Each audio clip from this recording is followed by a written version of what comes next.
Welcome, everybody, to another Sunday Trialogue. This time with less Jason and more Ricardo and Ethan. So, welcome, guys. How are you guys doing?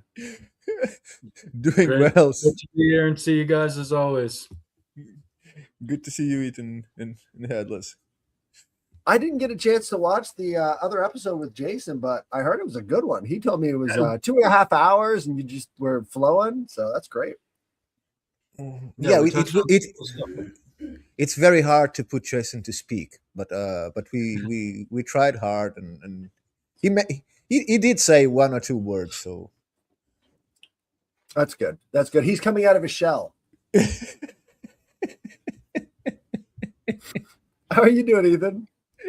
Good. Just a little bit of a computer glitch, but I managed to outsmart it. And yeah, staying busy and steady, trying to in the wild world. Headless, will you be so kind to tell us about your adventure last week? You got it. That's what I'm bringing to the table today. So, the adventure out for the quest for ancient civilizations. It was in a little place called Phoenix, Arizona, which I didn't really realize until the time. But Phoenix, Arizona has 8 million people in it. 8 million people, right? And the entire city looks clean and professional. And it's basically one nonstop conference center after conference center. So if you're at one conference center and you don't like what's going on there, make friends at the next hotel over and you can join in with the OBGYNs or whatever they got going on. But basically, it's one nonstop conference after another. It's like an assembly line of conferences. So it's a great Perfect time of year to go there for any reason. And I guess that's why they probably set it up there. I'm telling you, I fell asleep in the sun and then I get back to 4 feet of snow. That's quite a shock, but that's how things go. So when I got there early because I was faced with a dilemma, right? So either I could fly back from Oklahoma to Wisconsin and then fly to Arizona after that, or I could just fly directly over to Arizona. So I got there 2 days early. Well, actually, it was 3 days early because I didn't want my flight to get canceled leaving Wisconsin because of all the snow. So I just took a direct flight over there, said, I'm going to stay a couple nights in a hotel, go around, see the sights. So the first day I got out there and I went to I'm not sure the exact name of it, but it was the aquarium. It was the big aquarium for all of Phoenix. Yeah. And that place was amazing. They had this whole little strip mall area that they had like the UFO experience on the upper deck. And they had this dinosaur cafe below that. It was perfect for kids. They had this big old merry-go-round out there. Just a great little area. And the fish were phenomenal. They were great. In the basement of this place, they had this aquarium theater, right? So you'd be moving on this sort of like rotating Lazy Susan thing, looking at all the different aquarium objects. And it's kind of sad. A lot of the fish there were being rehabilitated because they could never be back in the ocean. So you kind of got tickets to see a bunch of handicapped fish, which I'm sure that's an added benefit to a lot of people. But for some reason, all you got to see was a bunch of handicapped fish and handicapped turtles and handicapped sharks because they couldn't be released back into the environment, which is an odd thing when you're thinking about it, because you're trying to show off these exhibits to the world. And meanwhile, the exhibits are kind of retarded. So it's an interesting trade-off. But it's a very, very strange presentation. It makes sense, though. I mean, like, you're taking care of these animals. But sure. You're never going to see like a really robust kind of characterization of the animal, especially like all these sea turtles. They have what's called bubble butt, which is where they get a bubble underneath of their shells. And they can't operate to get the bubble out because it'll kill the animal. And so they're basically floating around like this with their back end, floating. And the rest of them is sort of like paddling in the water and they're kind of deformed. It's bizarre, but certainly certainly not something you would see all the time in the ocean because those animals will get. But is that because we have the oceanary, or I'm translating literally in the World Fair area, that when they did it in '98, and they built this huge aquarium with a gigantic tank where they can have, like, let me translate it to feet. So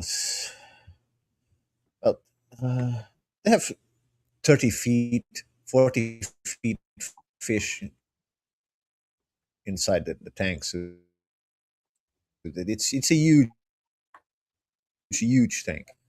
But we don't see any damaged animals. So what I'm thinking is that particular place getting animals from other aquariums and treating them there? They have a biological, sorry, not biological, biology, marine biology setting in there.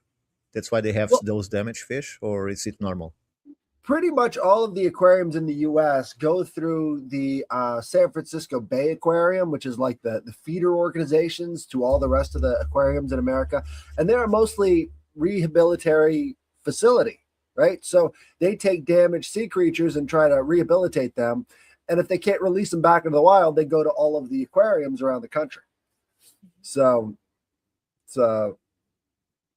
I mean, I'm not trying to be an ableist when it comes to fish, but you kind of want to see some well-formed fish, right? But a lot of these sharks, and like they had a bunch of tuna there, right? And the tuna had big old chunks taken out of them, presumably from the sharks that were in the same tank as them. But they didn't actually, the sharks didn't finish the job because they're fed all the time. So this was just for fun. Curiosity bite. Just got to keep the sharks to themselves so that they're not biting chunks out of your tuna. But I guess that's just the orderly side that they're not really thinking about because they're being, I guess, kind-hearted towards the fish or whatever. But it was a great time. I spent most of the day at the aquarium, just going all over the place, dragging my bag around and whatever. But I was basically taking Ubers the whole time. What's that? What was that? Oh, never mind. So after that, I basically hung out until Friday when everybody started to show up. And so I went over to the hotel. It's this massive complex. Again, like it's a hotel specifically designed to have these conferences at it. It's called the Embassy Suites in Scottsdale, right? And the facility was all the way at the back. So you had to walk through these huge atrium courtrooms courtyards with pools in them to get to the actual facility itself. So we were walking back and forth the entire time. Just, you got to go to the front desk. That's about 2 blocks that way. You got to go to the conference center. That's about 2 blocks that way. So constantly going up and down, but it was a good time. I had a lot of fun. The first speakers there, I believe that was Friday night to sort of, set the pace for the whole thing. I don't even remember what they were talking about because, as soon as everybody got there, it was on. You know what I mean? So we had In the Abyss was there. He was one of the guys that we featured on the Occult Rejects, talking about the pyramids, talking about Egyptian culture and how it relates to Irish culture and how there's a big crossover that nobody wants to talk about. And I would include in that sort of the Canaanite Phoenician angle because all of these ships that went from Egypt all the way up to Ireland, they were all contracted under these Canaanite Phoenician kings, Tyre, Sidon, and Byblos. So why are we talking about that? But, again, it's a very unexplored topic, and he was doing a lot of evangelical work. He was talking to everybody, getting them up to date on the Irish questions about, how they're related to Egypt and how maybe the secrets of the pyramid might be in Egypt, sort of encoded into their stories and into their mythology. And nobody really pays attention to that because they don't live there and they have no idea about that. It was amazing to me how little the main speakers and presenters actually stray from their specific research topics, right? So I could chop That's it up. Yeah, it just seems like something that it helps them promote their whatever they're promoting, I guess. But it also, to me, is just a pursuer of wisdom in general, not necessarily for promotion of self. I feel like that is a limitation, right? Well, for instance, Not to fault anyone. right, on Saturday we had an Atlantis panel. And so at the panel, you've got all these people come up and ask the questions of all of these different speakers. And one of the people asking a question, I thought this was a really stupid question, right? I thought, they've all got to know this stuff. They asked the panel, where does the name Atlantis come from? And the entire panel was silent. Oh. I'm like, hold on, you guys don't know that it's Greek? Like, you've been talking about the Timaeus this whole time. You don't know that Atlantis is named after Atlas, also the founder of the name Atlantic Ocean. Like, these are basic things that you should know, but again, they're so focused on their own little niche and research. They don't want to answer anything that's not like completely factual, and none of it's factual. Well, and that's what I mean. So they just kind of can't ponder the potential or their opinion or summations. I think it's interesting. Something I was just thinking of, actually, Headless and Ricardo, is about the naming of the Atlantis and the Pacific. It was actually a mistake. In other words, the Pacific should be the Atlas, and the Atlantic should be the passive, for these are the natures of these oceans more so, right? So the Pacific is more volatile. It's the ring of fire. It's actually more heavy water and more consistently powerful, damaging ocean. Whereas the Atlantic is actually more passive. So not only are the etymology of the individual names interesting, but the contrast between the names cannot be or should be looked at, right? Because they have the passive and the active, or Atlantic, if you will. To rejoin that, how old are these names, and do they come from an era when these ideas were reversed and the Pacific was far more pacified than the Atlantic side? That's a potential. That's certainly a good question. And I wonder too, the Mayans and the Americans' language are so atl and atalatl, and all these language orientations that have that ATL in it are really prominent in the Americas. Yeah. Well, it's almost like they're saying Atlantis in every word. Yeah, you still have it.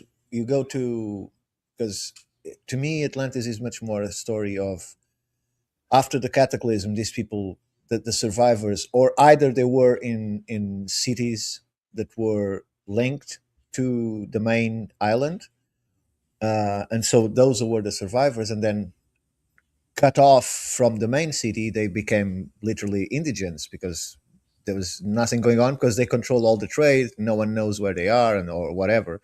So if you go to the people that speak a lot about the eye in the Sahara, the movement from there into the Atlas Mountains in Morocco, the people that live there are called the Atarasians, that are described by the old chronicles as people that have no dreams. And barely spoke, like highly traumatized people that were, they were the end point of the salt trade for this city in the East Sahara. I can't remember the name right now, but they were the controllers of the salt trade. Even the Mali? Romans. No, I can look for it, because it's the interesting. Malian Empire had a lot of salt trade. Garments. The garments, I remembered. So the garments controlled the salt trade, and the final point of the farthest point of the salt trade caravans were the Atharasians, that are the guys that move into the Atlas Mountains after this huge event. So there's a lot of names that connect they are around the Atlantic, right? It's funny because if you go to the Pacific, you don't find that many That's true. ATL names. Right? So I Well, don't know what's the connection, but the language of the Aztecs was called Nahuatl, and the TL is sort of pronounced ta, right? So Atlanta kind of even has that at the end of the name, but the TL sort of sound that comes through Nahuatl is kind of like all of the things boiled down from the etymology of Atlantis. And so there's the theory that Atlantis wasn't maybe one place, but like a vast network. yes, a network. Yeah, that's what I go for.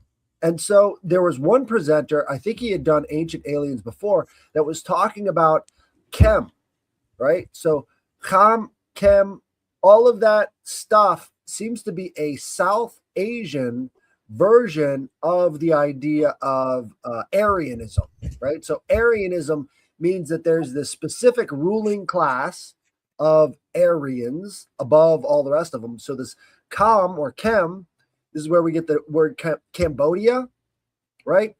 All goes back to Egypt. So if you can imagine the Egyptian trade going all the way around South Asia into the, Indonesian islands and having all of these, massive ancient megalithic structures that we keep finding down there using all this volcanic material, that's sort of like the Kham or the Chem sort of side of the Aryan sort of network.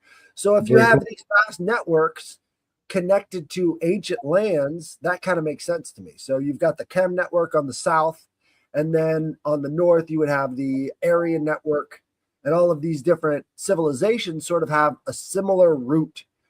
And you can find that in their languages and in their hierarchical structures. If you follow the origin words that were given, that is Sonsis of Sais, right? We said that to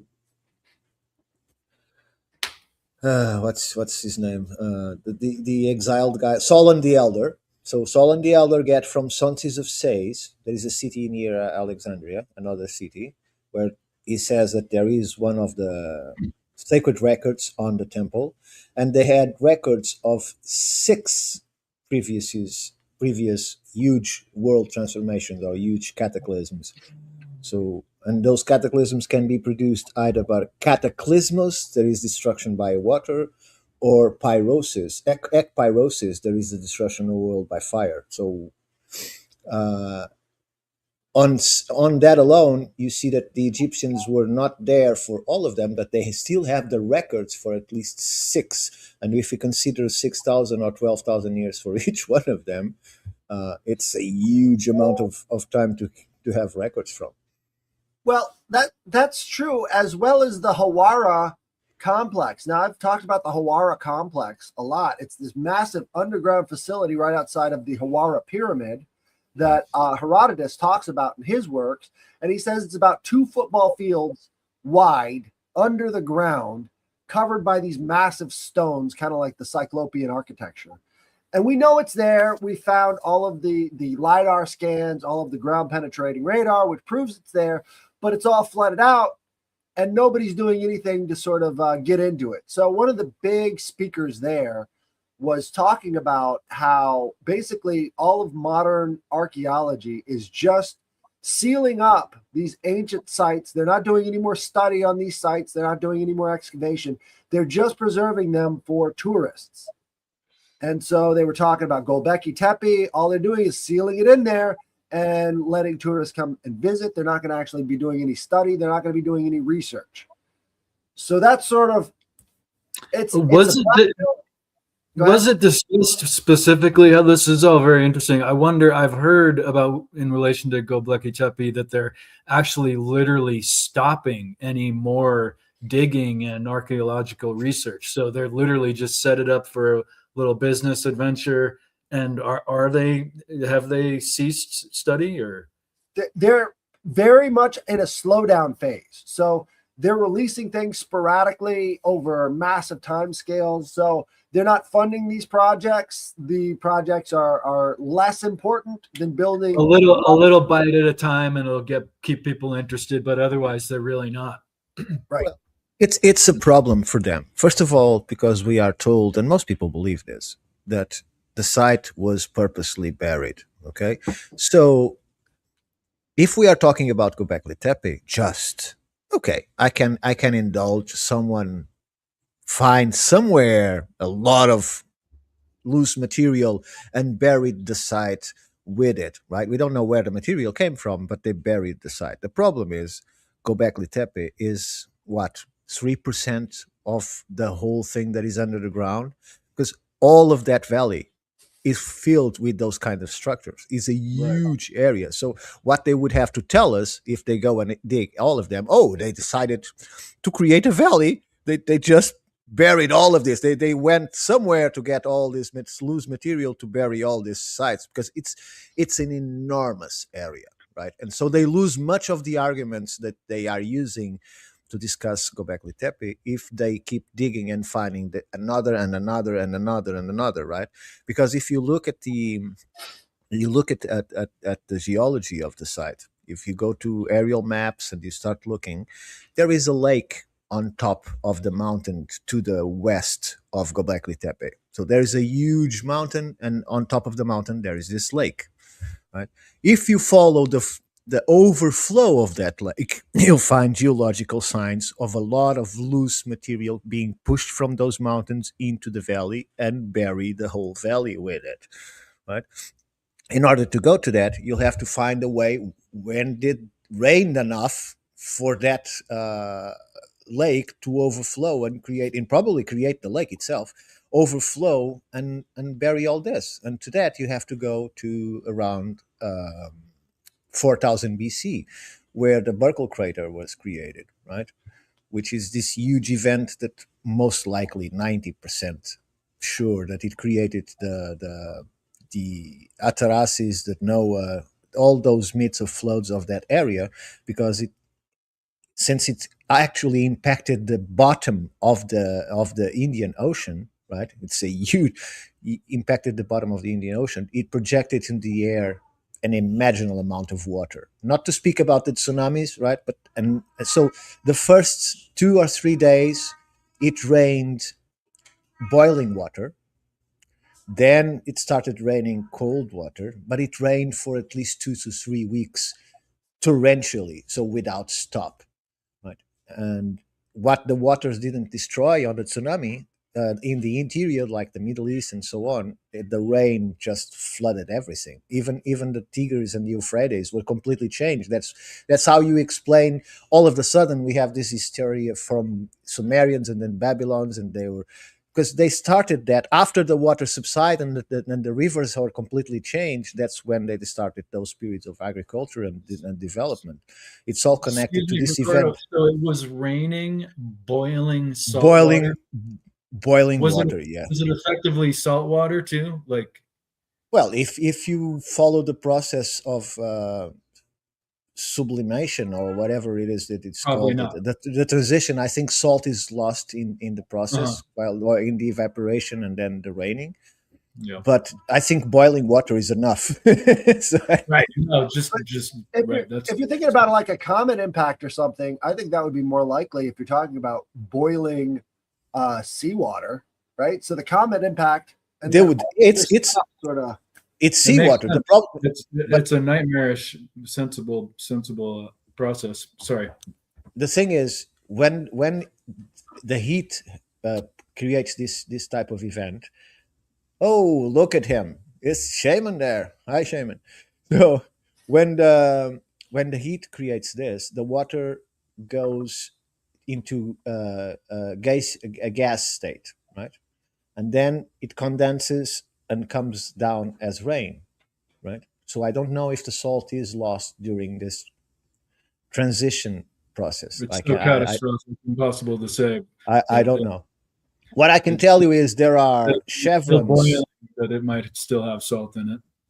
It was such a powerful event that there are. So this is about 300 to 600 kilometers from Madagascar to the east, where the crater is, and it's a huge distance to Australia. And northwestern coast of the Australia, there are about 200 miles inland. There are these huge chevrons with 300 feet high that were caused by the waves of the Indian Ocean going into Australia. In India, Wow. you have tales of temples that, because they were in narrow valleys from the ocean, but they were about 60 miles from the coast and 1,000 feet high. The waters got to the lowest step of the temple. They still have records in this place. So to me, it is not a single impact thing, because we see at the same time. I think this is the same comet, exact same comet that created the Younger Dryas. So imagine a huge comet coming close to the sun. The sun reacts to it. The comet fragments in huge pieces. The gigantic pieces are the ones to lose first. Some of them create the Younger Dryas. Then you have another event. So this is 12.6. Then you have another event around 9.6 thousand years. And then you have another one on the 6,000. That is the one that I'm talking about, 4,000 BC. And you see the craters on this one they are two in the Pacific, one in the Indic, and the one that I think it's not discussed, but I think it's the only way to justify the huge floodplains in Portugal, because we had no ice. So So without you're the ice, saying where did in the this, water come from, right? in this So event there was more than one impact in a small period of time? yes, and in a lot of impacts. So Something I'm just learning about is that with the Three Eye Atlas comet or whatever, hmm, is that when it's coming through, it's interacting with the bodies of the solar system, sun, and otherwise, and causing it.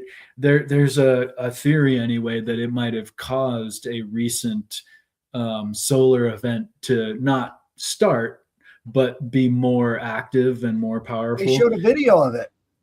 Right, So, and also some of the earthquake activity on the planet, it may be impacting, not necessarily causing, but providing yeah, look, precipitation for the the, events. the thing is, people are very much divided because everyone wants to have a specific theory about it. So you have the people that say, like Robert Schoch, it was the sun, right? A huge eruption that glanced the earth and was put It's the air everything on into one. fire, put the air into fire and melted the ice. Others will say, no, it's the impact theory. It was a huge comet coming down in multiple pieces and created all this.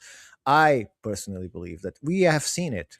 We have seen these comets going to the sun and other objects, and the sun actually goes to them, right? It reacts. It actually has eruptions Yeah, towards these yeah, objects, right. right? And when that happens, they are completely broken down into pieces. In fact, just 3 or 4 months before Triatlas, we had another comet going by that wasn't spoken about, and the sun did that. It just broke it into pieces, right? And then there is people Just mistaking electricity reacting to it with it, and as boom, like a gone. solar flare, like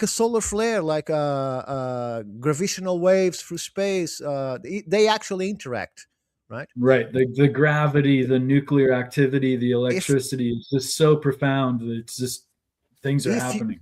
if you have an object going through space that has water and other elements in it, and it starts erupting because the temperature of getting closer to the sun, there is, I don't know if there is this electricity connection, some kind of a connection between the object and the sun comes actually to it. It Yeah, so sends many. sends it like a shot direct to it and Yeah, breaks these objects, right? that So makes it's, sense. to me Yeah. it's So much, if we have proof that there was a huge comet related to the Younger Dryas, if we have marks in the floor that scientists can still detect of a huge amount of solar energy, right? You just put these things together, right? And then come the people, oh, it was nothing of that. It was volcanology. Of course, because every time there is an impact, if it is big enough, volcanoes will erupt. There will be earthquakes. There'll be volcanoes. There'll be massive amounts of land movement, of crust movement. So I think these people want to follow one strict idea, but I think they are all connected. It's very difficult to separate them. Right. So, Well, it seems especially that way. with the video of Three Eye Atlas crossing in front of the sun, there's a huge solar flare as soon as it gets to that point. exactly. And there's no explanation for why this comet that has passed so close to the sun hasn't broken up.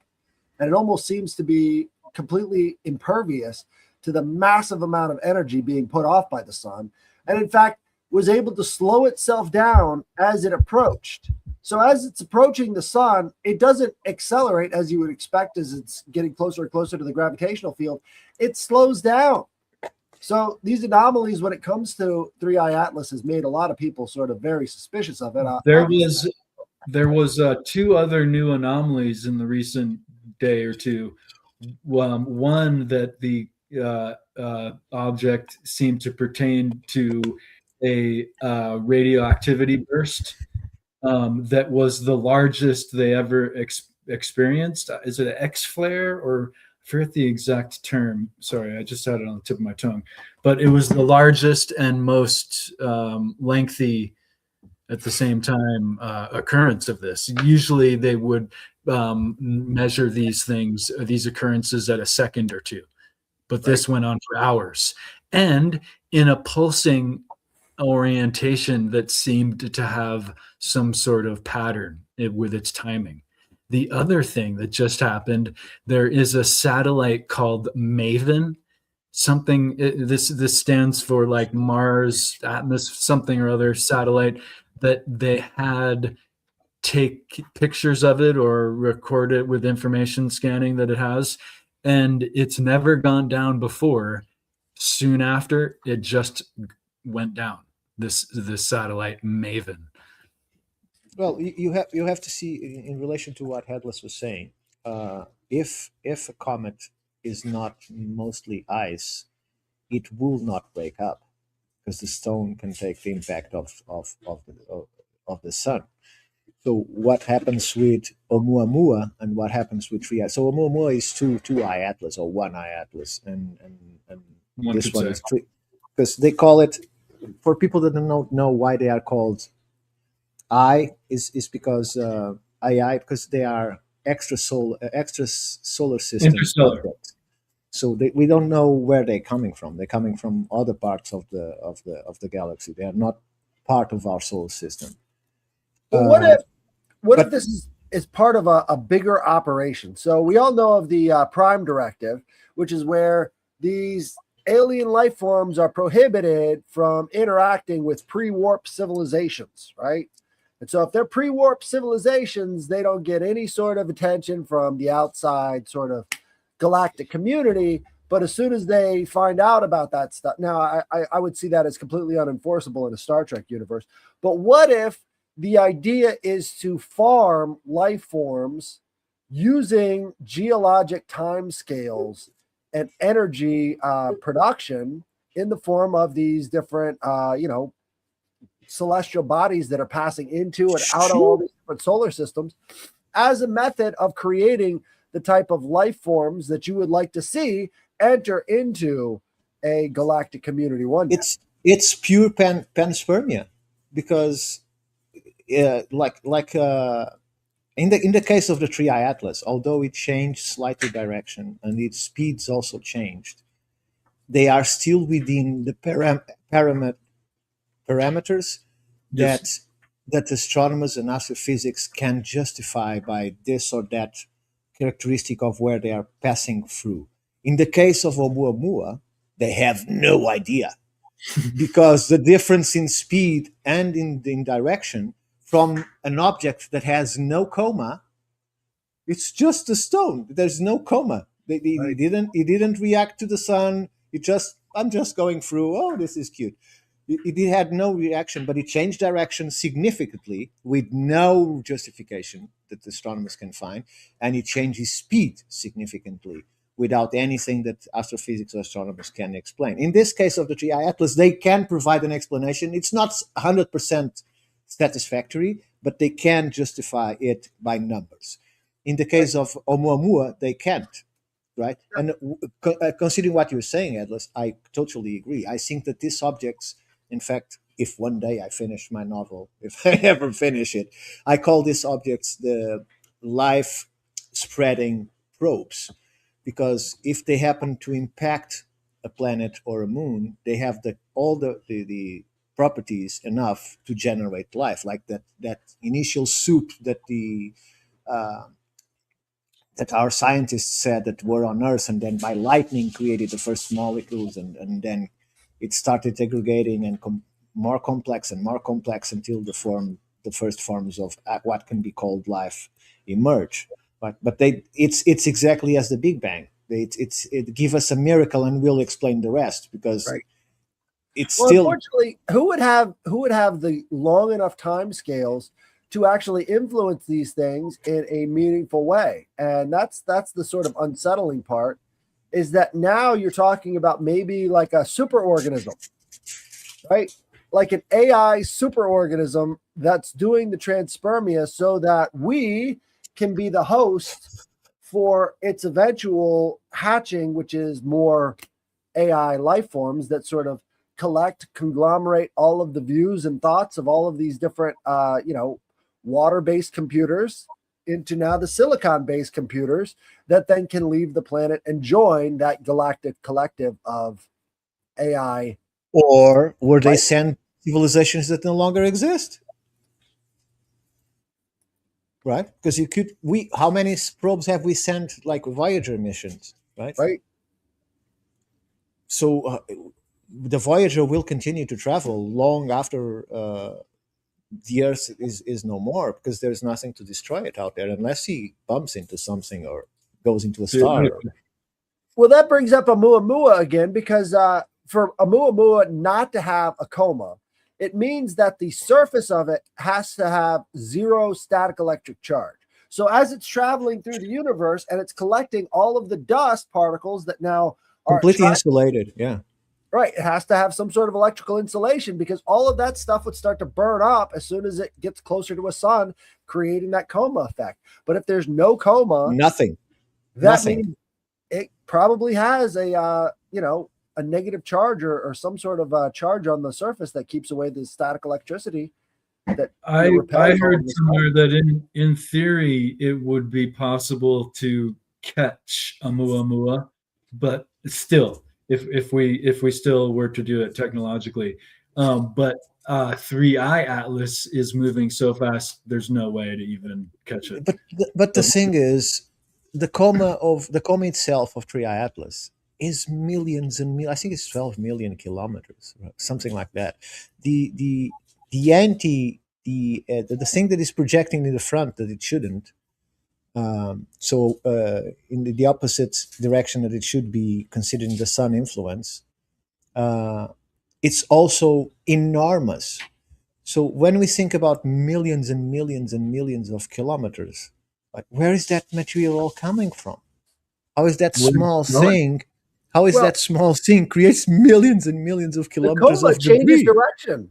So sometimes it's on the front of this 3I Atlas, and sometimes it's on the side. Sometimes it almost looks like the coma is actually sort of like a propulsion thing, because when it started to slow down, the coma was in front, which doesn't make any sense. It still has it in front. It still has it. Right. Yeah, but if it is a sort of propulsion, solid jets too, or multiple really sturdy jets, they say. People are talking about ion propulsion and things like that, but all of that requires fuel. So I don't buy it, because if it is a form of propulsion, then where is the tank for that? It could be nuclear. Do you really think an advanced civilization would use nuclear? Because that's retarded way of creating energy. That's like I think it's the elements of using it in interspace might be the only place where a smart life form would use it, because it's so steady. You can count on it. Put it in a rock, But But you're right. It it's seems primitive, but it is inefficient. Fission is extremely efficient. It's that's what we've that's been. what I need to say. That it's. I'm not saying that it's a steam powered reactor. I'm saying that there's maybe some elements at play that Because that are fueling it. that leads us to that famous question that I keep asking: is are we advanced? Right. Because I'm going to say it again. We use controlled. We put people on top of cylinders filled with explosive liquid, and then we control the explosion to take them into space. So it's no different from the first And fireworks of the Chinese 4,000 right. years ago. It's the And same worse than principle. that, I heard a reputable scientist point out that we are very lucky to be on this size of a planet, because if we were on another size planet with another more extreme gravity force, we would require such big rockets that it in fact would not be possible to go to space. And my thought is, do you not see how dumb you are? There's not one way to do a thing. Right. There's We not are- one way to manipulate travel.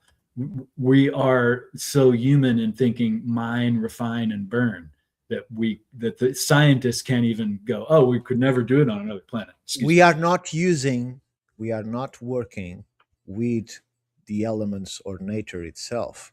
Right. We are finding ways to fight it and win that fight, right?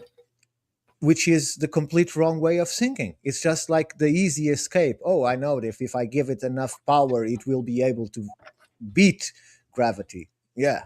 So Water wizard. He's talking about, so in this book, Victor Schauberger is talking about using the geometry of water to our mechanical advantage, which was so revolutionary at the time, everybody considered him to be a madman.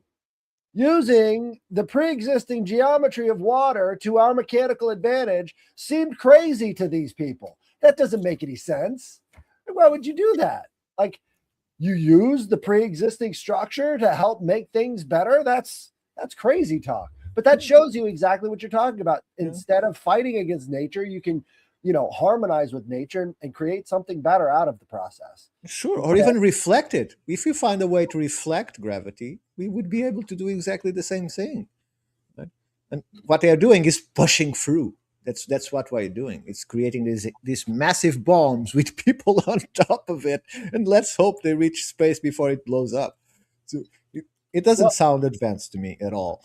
But Victor talks about the two forms of propulsion, or the two forms of energy production, right? That would be explosive versus implosive. And everybody has a hard time picturing what implosive energy even looks like. All they have to do is think about their bathtub, right?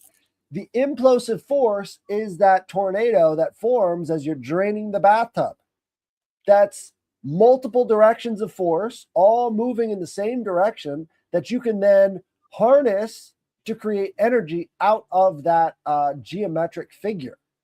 So it's already there. It's pre-existing. It's according to gravity, but you're just using the controlled fall. It's like how we walk. We're not actually walking. We're controlled falling, right? We're not actually fighting against the ground underneath of us. We're cooperating with it and sort of moving with it. So I think there is a shift in consciousness when it comes to this stuff. And I think Victor was a big part of that. But once you can start to use the pre-existing geometric forces of the universe to your favor, then we're going to start to see a lot less of this fighting against nature and a lot more harmonizing with it. I think one of the key factors to that, and though it might seem extremely simple, and I don't know if most people know this, I still find people that are surprised and have to test it for themselves, is above the equator, that flux of water that creates that tornado-like shape rotates in one direction. On the southern hemisphere, it rotates on the opposite direction. So the thing that you see in your sink it happens in different directions according to if you are in the north of the planet or the south of the planet, right? And I think in there is some key. What happens on the line itself, though? It just goes in It the goes straight equator. down. It just goes. No, there's never been a single hurricane or tsunami or typhoon or whatever they call it that has crossed the equator. It can't. Never happened in all of history. It can't. Right? Because of the spin, because of the geometry. It just, the air just goes down. It ended. It has no kinetic energy. It cannot sustain itself because it's there, and it directly falls down. So, but what the funny thing is, if you go and look to this phenomenon in scientific papers, you will see there is not one scientist that says that this is a scientific fact. They say that, well, sometimes it rotates in one way, but you can control it to move in another way. Yeah, if you force it to move in another way, it will move in the opposite way, right? But if you link things to work by themselves, they will rotate in one direction on the north and in the other direction on the south. But it's still not considered a scientific fact because they say it's not a certainty because you can change it. So well, that's one thing that the scientific establishment really agrees with flat earthers on, because flat earthers can't take this sort of spin idea in effect when it comes to the equator, because that doesn't fit their models at all. So they're in full agreement with the establishment that, well, actually it's more influenceable than people think, but it's like, look at the native natural geometry of the thing instead of trying to fight against it. But all of the massive storms that happen below the equator spin in one direction, all of the storms on the top spin in another. If you think about it this way, how many times have you been working on a car or tightening a bolt, right?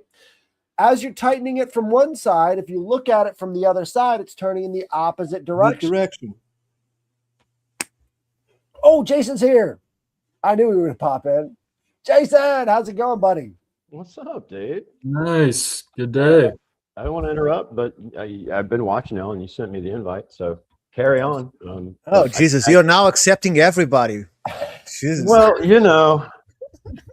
this asshole out here proved to be, do we want to be nice, Headless? Do we want to talk the way we talked at camp this past weekend?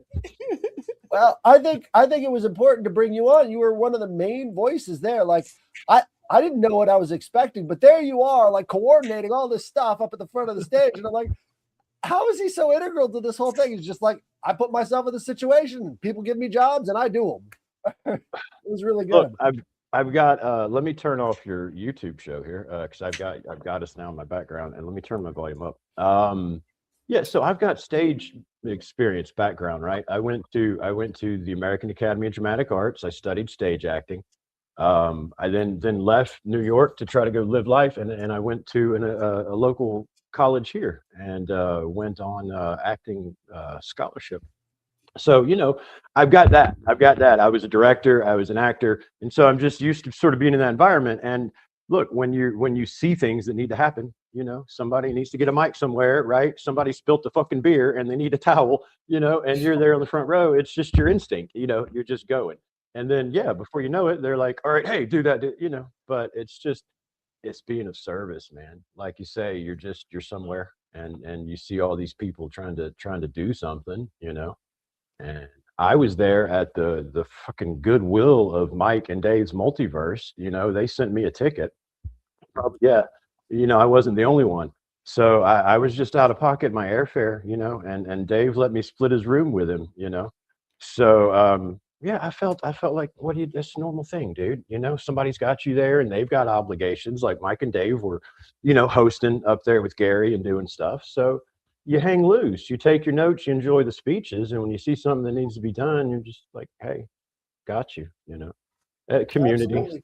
I'll stop there, Mike and Dave. We're going on tonight, I think around 6, but we're going to be doing a big recap with them as well. But it was an amazing time. I got to meet a lot of people in the space and start to, figure out exactly what's going on the professional side of all of this. And, the next quest for ancient civilizations is going to be in Sedona, which if you guys have never seen Sedona, you should check it out because this place looks freaking amazing. right? Phoenix was It's one of beautiful. my favorite places. It's everything is a chapel there. Pardon the interruption of this.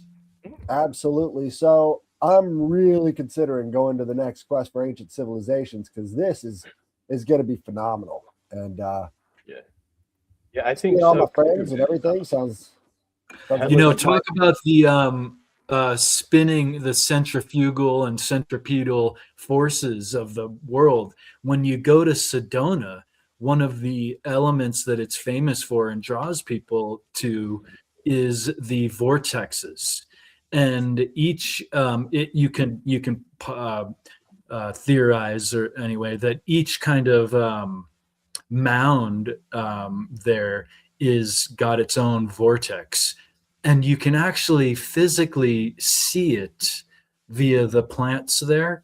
It does occasionally get snow there, but it's really not an extreme stormy environment. It's kind of in a valley below the rest of the area in a way. So the storms are not causing these plants to spiral. I think it's definitely something else. Is my point to bring that up. So you'll find all these trees that are really have grown under these vortex energy places that are just And are they twisted? they're twisted and mangled and mostly straight, but yeah, they're all like twisted, like energy is around a pillar, maybe. I don't know, you could look at it like that, but they're definitely influenced by something going on, not necessarily a storm. Yeah, now I'm curious. I'm trying to open my Google Earth. I don't know if it's going to work because we are doing the live.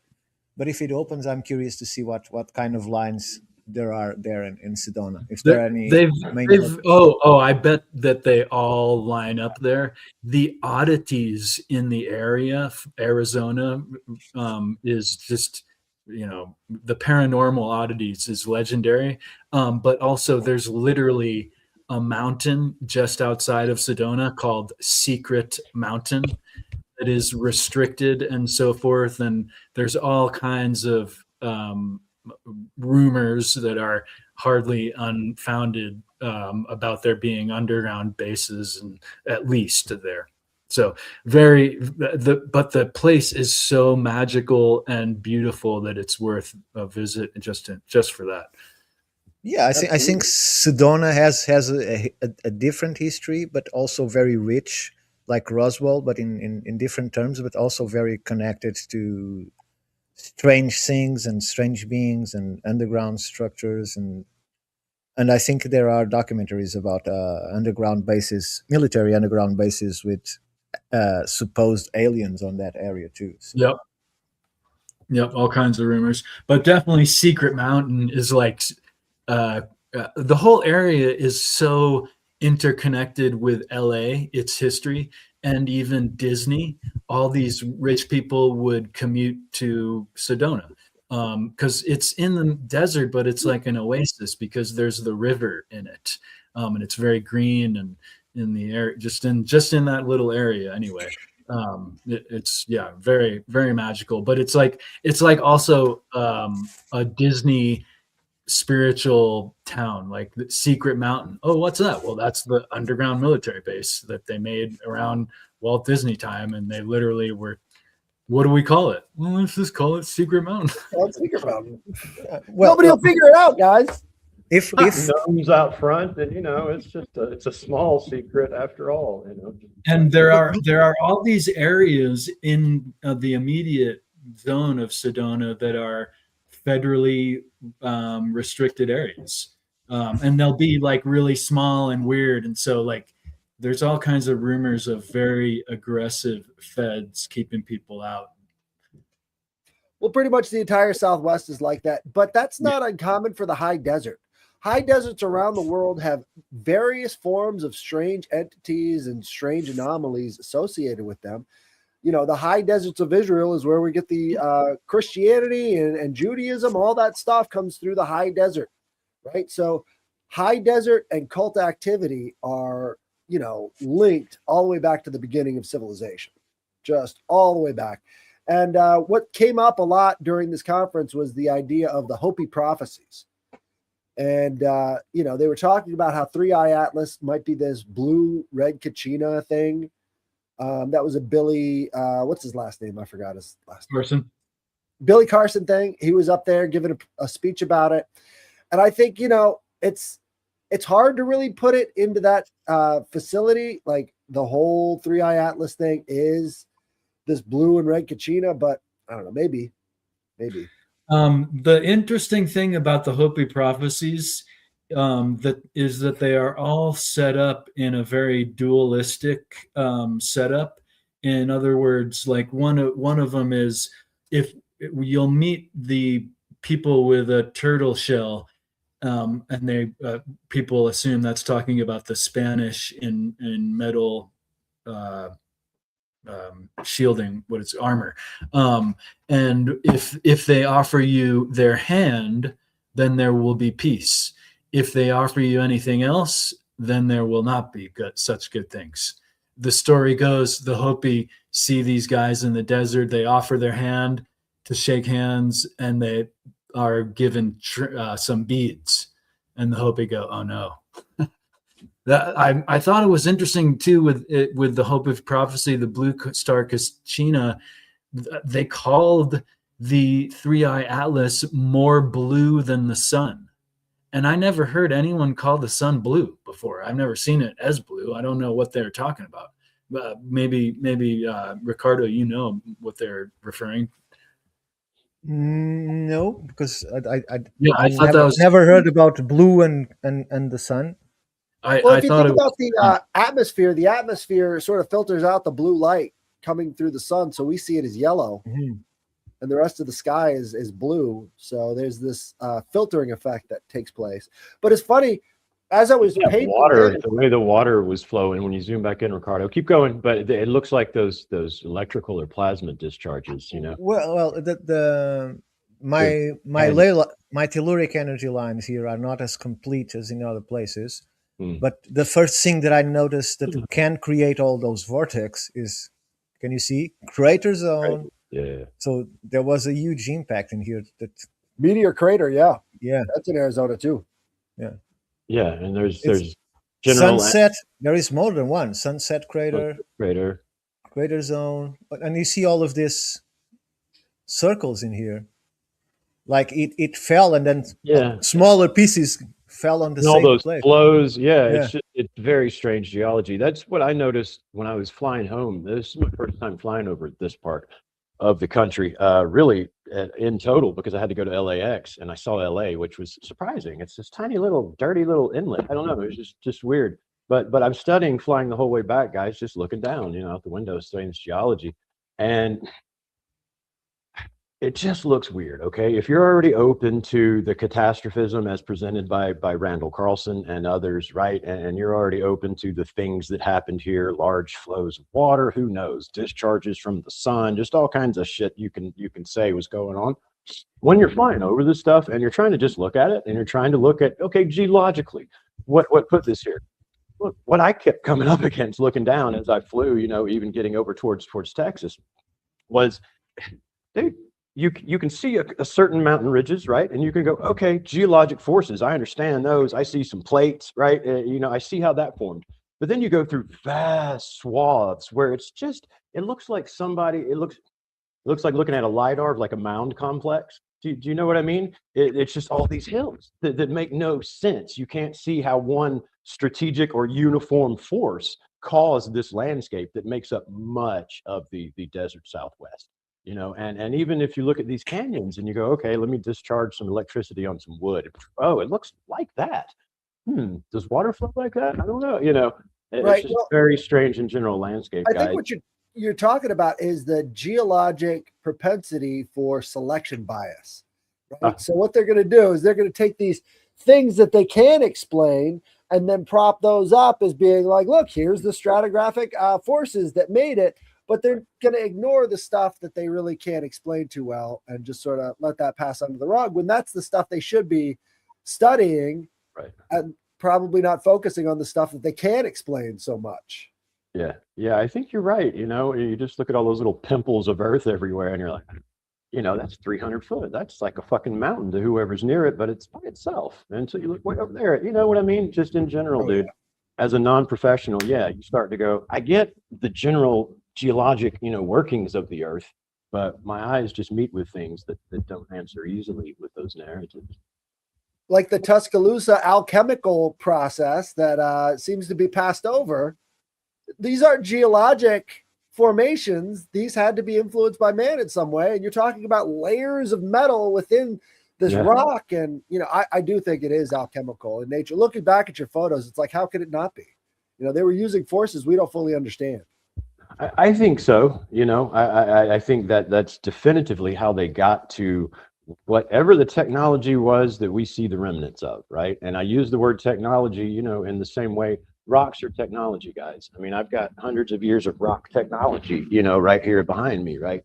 So we're not talking anything crazy, but it definitely involved metal, and it definitely involved somehow producing large bits of stone, okay? Because when you get in on this stuff, it's fucking concrete, Call me what you want, but the videos are there.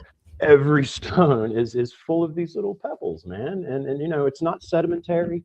However the thing lays, you can follow horizontal lines. Yeah, it's wild, right? So that's what I mean by technology. You don't find the machines. If I today wanted to go produce a large concrete thing the size of a fucking pyramid, right? Today I'd have trucks, I'd have tractors. You see where I'm going? I'd have all this other assemblage technology that if somebody came along down the road after a catastrophe, they'd see all this shit too, in some way. So is that some of the metal? There's just no way to know precisely. That's why the research is ongoing. But what we definitely have found, especially with these circular metal deposits, are things that our geologic narrative doesn't answer, right? Right. Now, because of the context of the completion of my work, and that triangular pyramid that is this stacked rubble, right? Pieces with drill holes, okay? That I know people were here. They came back through and stacked this stuff up that today, people asked me at first, they said, was that construction, were they blowing up stone in the area and then going to the trouble to pile it in a triangle that matched the bend of the river? Sure, that's what construction companies do. Second of all, dude, I used to work for Caterpillar many, many years ago. Okay, I would have needed their largest truck that they only use on like mines in fucking Colombia. Okay, if I wanted to tackle moving some of these stones that made up this pyramid, this mound, right? So somebody was here and somebody did that, and it was not the natives. It wasn't the mound building culture. So that was my entree, to it. I knew I had the hands of man somehow, some force that was not natural.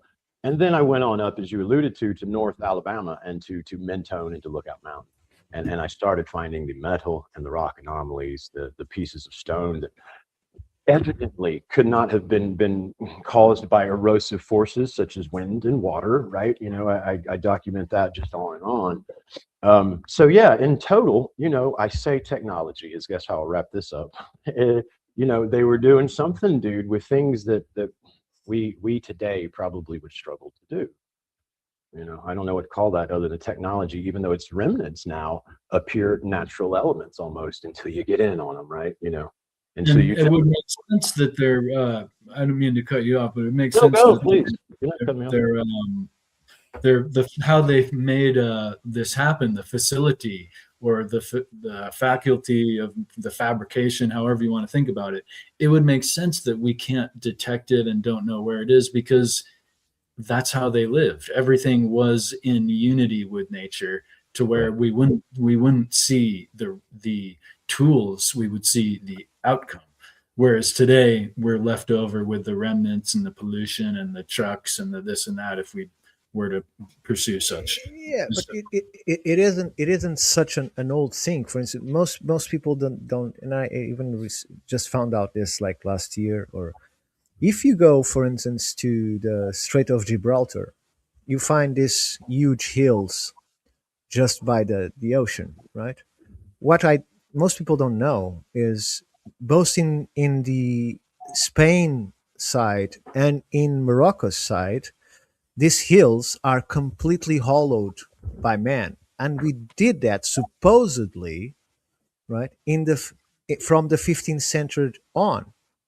We hollow these mountains to create defensive structures, right? And we are not supposed to know where did they get the technology to do that. But if people go online and look for the hollowed mountains in Gibraltar and on the Morocco side, it's amazing what they did. How the hell did they took all of this stone? It's just a mountain that they just hollowed out to create windows, structures, rooms, places to put the canyons, storage, sleeping areas. They created all of this on when a time when we weren't supposed to have the technology to do it.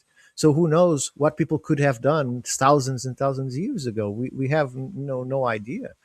The same as Just Darren another Kuyu, right? thought. When you look at underground Darren Kuyu, go ahead, Headless. You see a technology and an understanding of basic air shafts and how air flows that didn't pop out of fucking nowhere. Go ahead, Headless.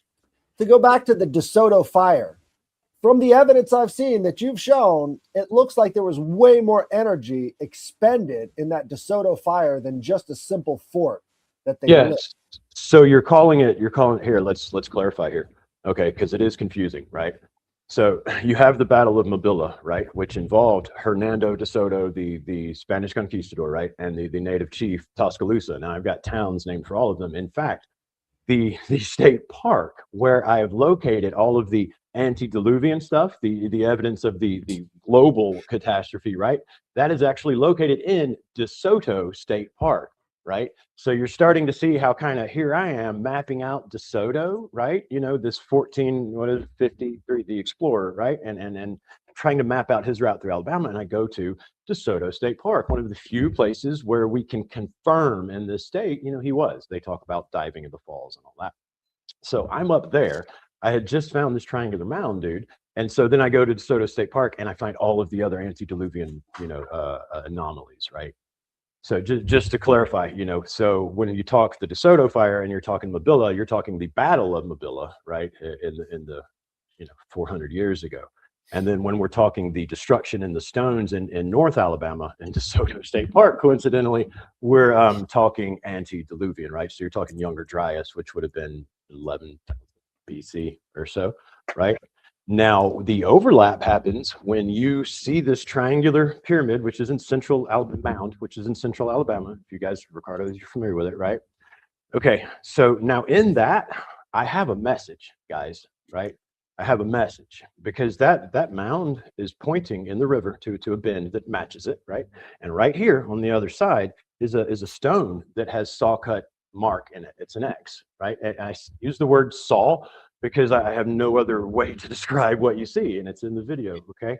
Now, behind that is what I affirmed through redneck technology. Muriatic acid is a bunch of precious metal, like a hillside size, right? And that is a message to me that I see inherent in Göbekli Tepe, that I see inherent anywhere I see the Gilgamesh story, right? Why is he always holding his penis? Okay, because it alludes to that story in Gilgamesh where he learned the lesson about putting your heart in material things. And the words were, where your heart is, roughly paraphrasing in my Southern English, you place this worm in your hand where you place your heart's desire will soon be food for worms. So turn your heart to things eternal. You know, shaman Gilgamesh, right, was sort of the lesson. So anytime you see that, my theories that align with many other dudes, Graham being one of them, is that you're seeing that shamanic message, about these were people that knew and that learned from this catastrophe. We got to get back to our fucking roots, right? We got to turn away from material. And I see that same message in this, right, antediluvian aspect. Jason, do you remember I telling you that you might not be looking at 12.6 thousand years ago event, but related probably to the 6,000 years ago event of 3600 BC to 4000 BC. So I want you to look at this map and tell me if your area is within it. Oh, I did the wrong thing. It's share. No, sorry, I did a mistake. Well, he follows that map. To be clear, what he's talking about is there's another event, a high energy. That's what, guys, I described this antediluvian. There we go. High energy, high heat created what I see in front of me. Past that, I don't, So I try to follow the science. you see here, isn't this Yeah. close? So your hands over that red dot right above Florida. Zoom in. This Zoom one? in. That's Alabama and See? Mississippi and Tennessee. Yeah. So there is an impact at this time there that would Wait, create. so Ricardo, can you explain the smaller dots are what and the bigger circles are what? So these are the records of the impacts that happened at the Burkle crater event, right? So this is speculated because they think it's from the same time, but they didn't have time or money to do the actual confirmation of it as they did in Burkle. Although some people still debunk Burkle, but it's there is always people debunking things. So every single of these circles is a piece of this comet that impacted, right? So if and this all happened at the same time. That's why you have 400 plus flood myths in this. How big of a piece are they? Much smaller than the Younger Dryas, because I believe it's from the same comet that kept the pieces kept going. That's why you have 12,000, then you have 9.6 thousand, then you have 6,000, and then you have 1,600 thousand. But the pieces that they found that those red dots indicate, are they like as big as a house or big as a softball? Or It varies between city killers to local disaster. So, for instance, in this case, this is the one that I speculate here, right? That it's because there is no other explanation. I'll have to. Well, I think it's a lot of photos, but I'll get there. Oops. So you see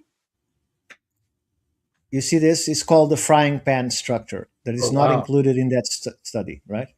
I mean, you would think that's a strike, right?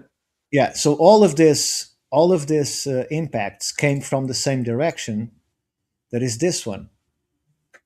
It even skids out like you're depicting that. Wow. Yeah.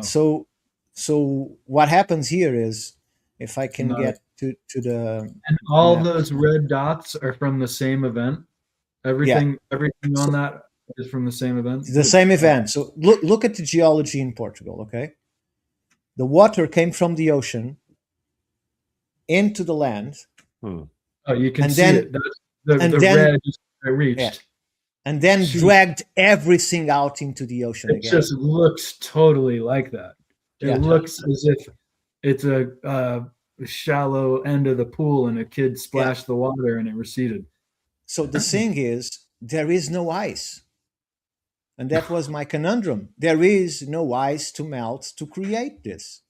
So it happened in the United States, there has to be another reason for it to happen. That's when I started looking into this and found the event of the Burkle crater.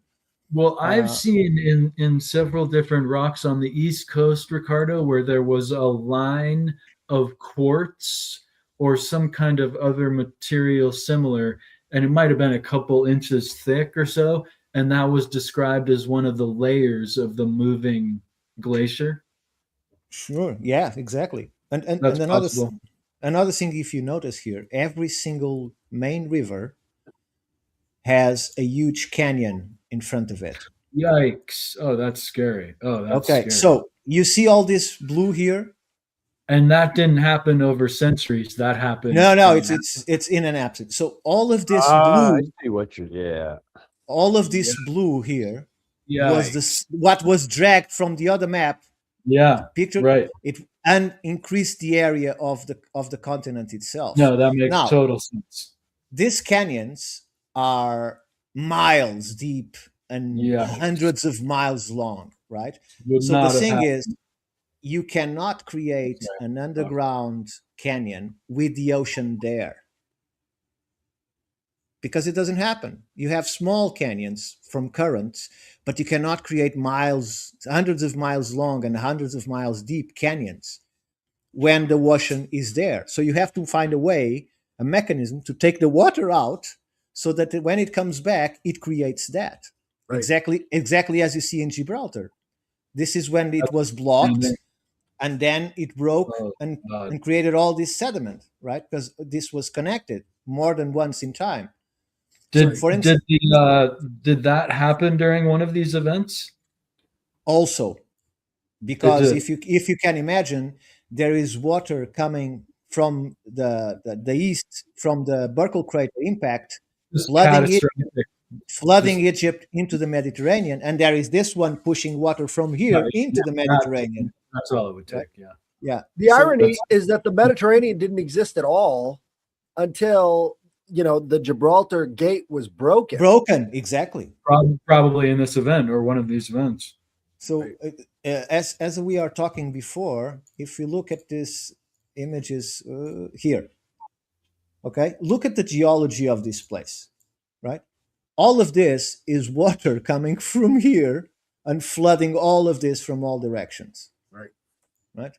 You can see what the water did, where it came through, and there's the lake. So if you have this lake overflowing, what Wait, happens? what was that This, picture? Let's go Becky Tepe. yeah. No way. So, I haven't so seen that. everything got flooded in this valley. This valley is full of Göbekli Tepe like structures, all of it. Right. It's a huge area that is completely buried now in silt, in soft silt, because this was not a catastrophic movement of land. It was a slow moving process that buried everything in its way, right? Well, It I think the sounds problem like you're go ahead, this please. the problem is that these complexes are mounds, right? So they had to pile the dirt up on top of them to create these sort of hills. And I could see in a lot of ways the silt and everything else sort of getting caught up on all of these T Yeah. pillars, but then we would see a lot more damage to the T pillars They, as they- cutting in. not damaged, but they were not erected.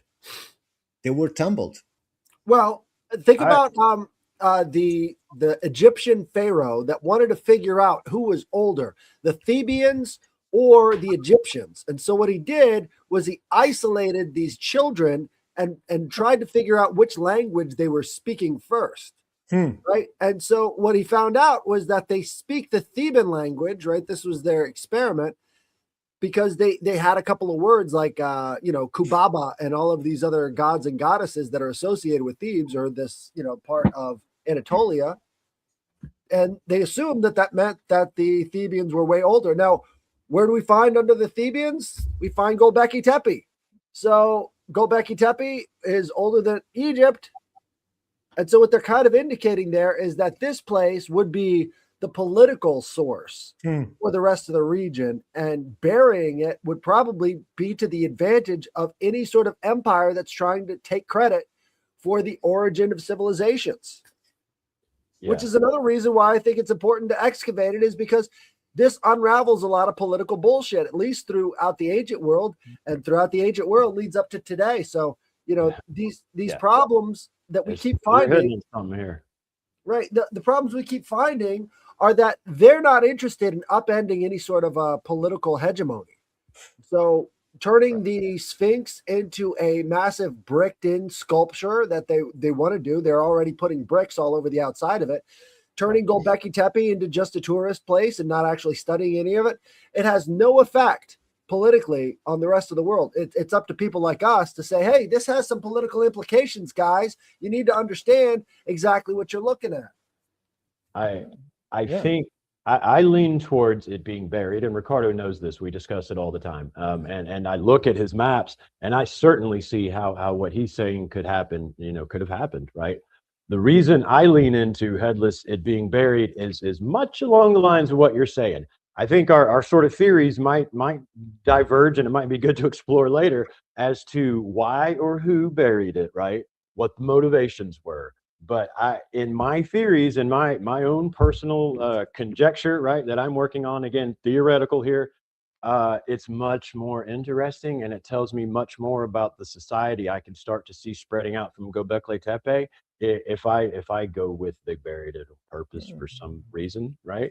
So I lean that way as well. But Ricardo, still though, what you present seems totally possible to me as well. Yeah, I'm not saying I'm correct. I'm just saying Yeah. that that's how I see. I see it more logical that a natural phenomenon covered all the valley than to gather that immense amount of material in order to bury a whole valley, to put it higher than it was. And if can you read this, Jason? Intense Yes. heat and fire ignition. Yep. Right. So this alone created this in high heat, High energy. high energy events in this separate place, and you can see where hot water fell from the sky, That's right? But So God just put the kettle on. yeah, exactly. So A giant cup with a big ass tea bag. All- Squeeze it against the side of the cup. No Tommy Tiernan fans. He's an Irish comedian. this is where the water entered the Indian continent, all the way up to that temple that I was talking about. Yeah. That temple is Madurai, that has the records of the water getting to the first step of the temple. So this is how far it is from the Indian Ocean. The water came all the way up here. Aren't there legends associated with, I know some Atlantean legends or whatever, lost civilizations that specifically mention a temple where the waters rose all the way just to the feet of that temple. And that temple was where whatever legend, Gilgamesh, whoever the hero was of each particular legend, that's where he was kept safe. So this was what led me to look for all of this. If you can see, is completely flat. So See. there is places here, for instance, where I am, there is a huge drumlin that is not recognized as such by geologists. Mhm. But there is similar places near Lisbon, some 35 miles to the west in direction to the ocean, where the sediment from this event is 330 feet tall. 330 feet of sediment. So the water was above it. Okay. So you can imagine, even where I am looking down at this, all of this was water. All right of this, in front of you, you can see even a little lower than the knoll you're standing on, or whatever the all word of all of this is water. Yeah. So let me see if I have anything else in here. Sphinx, yeah. Water. The geology here, you can see again what was taken from the water, what the water pushed back.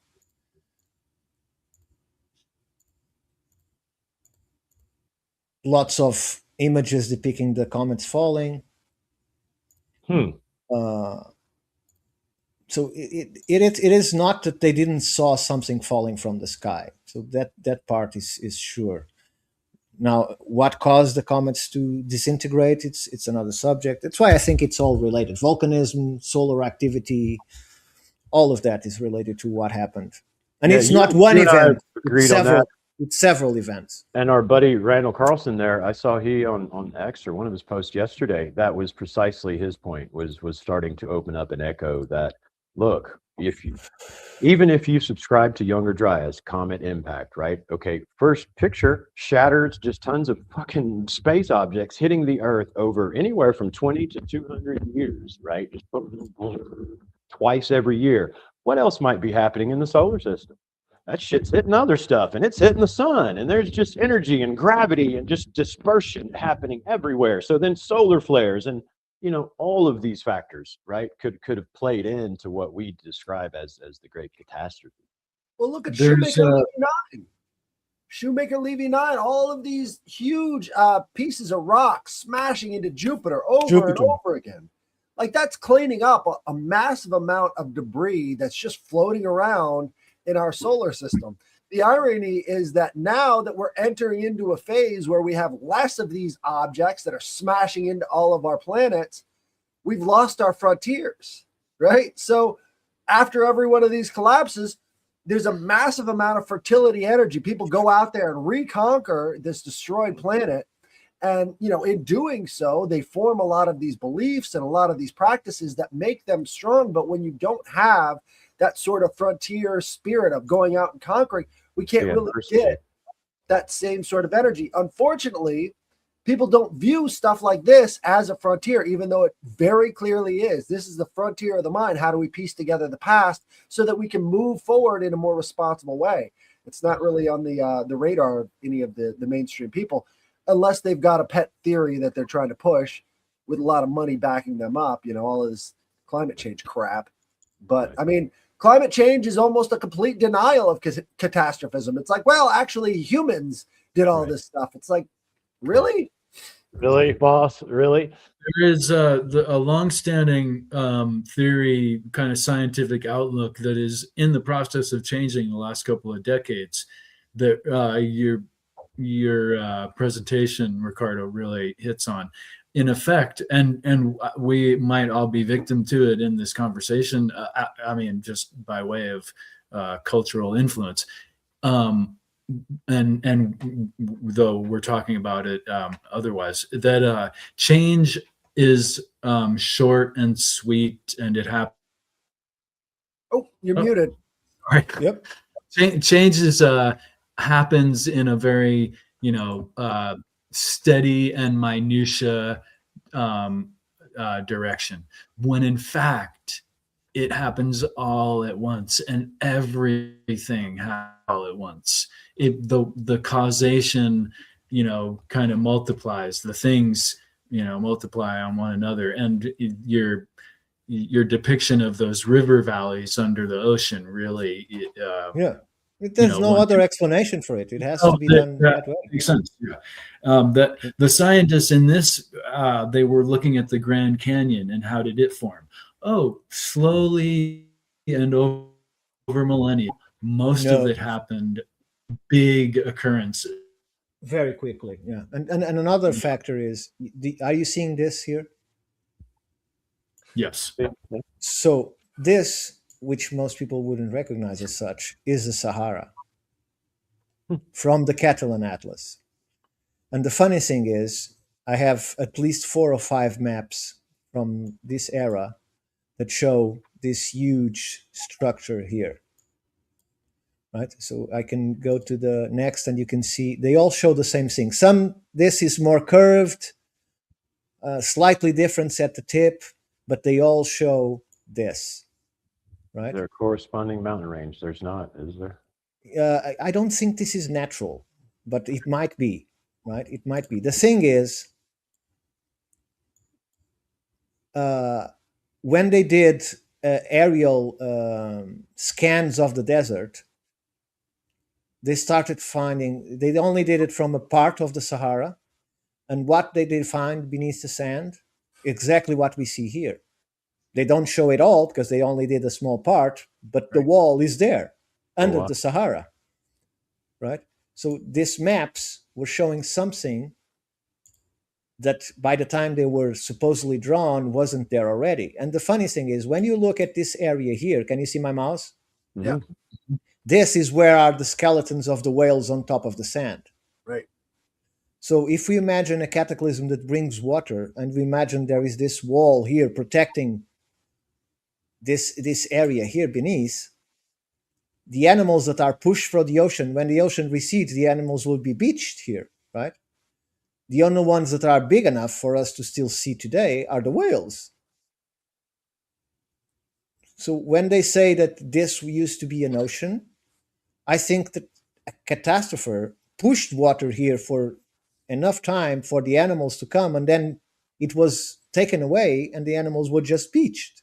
And what if that wall was, in fact, sediment that was pushed up and over time looked like it could be. We just don't know. The fact is, when they from demarcation, though, certainly they are still there. And as you can see, this map is from when? Let me see if I have the year.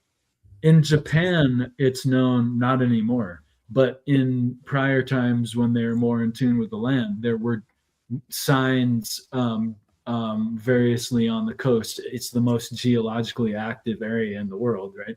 And that's why, what did they build their houses out before modernity? Bamboo and rice paper, because they didn't want it to fall on them and kill them. That's literally the reason, right? But there were stones and different points where it said, do not build beyond this marking. But they did. And they also built Fukushima beyond that.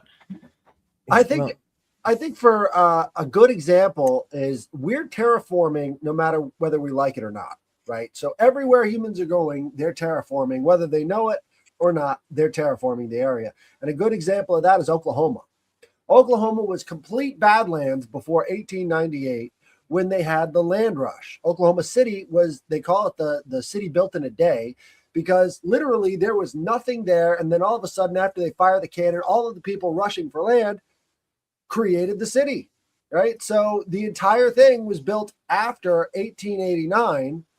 And what they ended up doing is damming up the rivers, changing the climate. And now they've got more species in Oklahoma than have ever existed in the sort of geological record. So in terraforming this area, they've created sort of a verdant garden where only badlands once existed. It would be foolish to think that this isn't going on all throughout ancient history. Anywhere people settle, they're going to start terraforming this land. If that has to do with catastrophism, which I think a lot of the stuff that we cover does, they're terraforming for catastrophism. That's what they're expecting to have happen. I wonder if you know this, Headless, or you guys, in Phoenix, it was originally called Pumpkin City because all of the, I think there are 5 rivers that go through Phoenix, and it was completely lined with squash and pumpkins. It was totally terraformed back in the day, right? The Indians had a garden all along the rivers with I'm sure it was more. We have a place in Portugal that is called entroncamento, which by itself means conjunction, okay, which is curious. And in that place, every single thing that is grown is 10 times the size that everybody anywhere else. Like the pumpkins are half a truck. I'm not kidding. You go to online and look for entroncamento. We've got that in Wisconsin. I'm only laughing because I competed in pumpkin contests. Yeah. Everything. It can be a cabbage. Everything there grows to enormous size, and no one ever looked at it. Why? They just that's how it is, right? I don't think it's only minerals. I think it's an area where a vortex of energy is creating what we call electroculture naturally.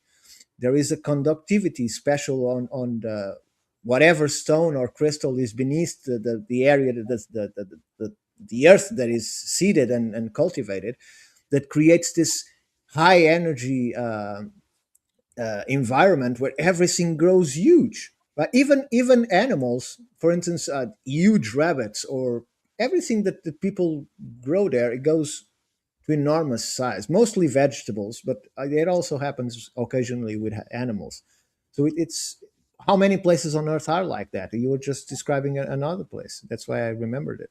Well, Phoenix specifically, I think we had the first day, I think on Friday night, we had the Native American guy talking about how the rivers, I believe it was him, how the rivers in Phoenix were actually directed by the Native Americans to make that place a verdant valley.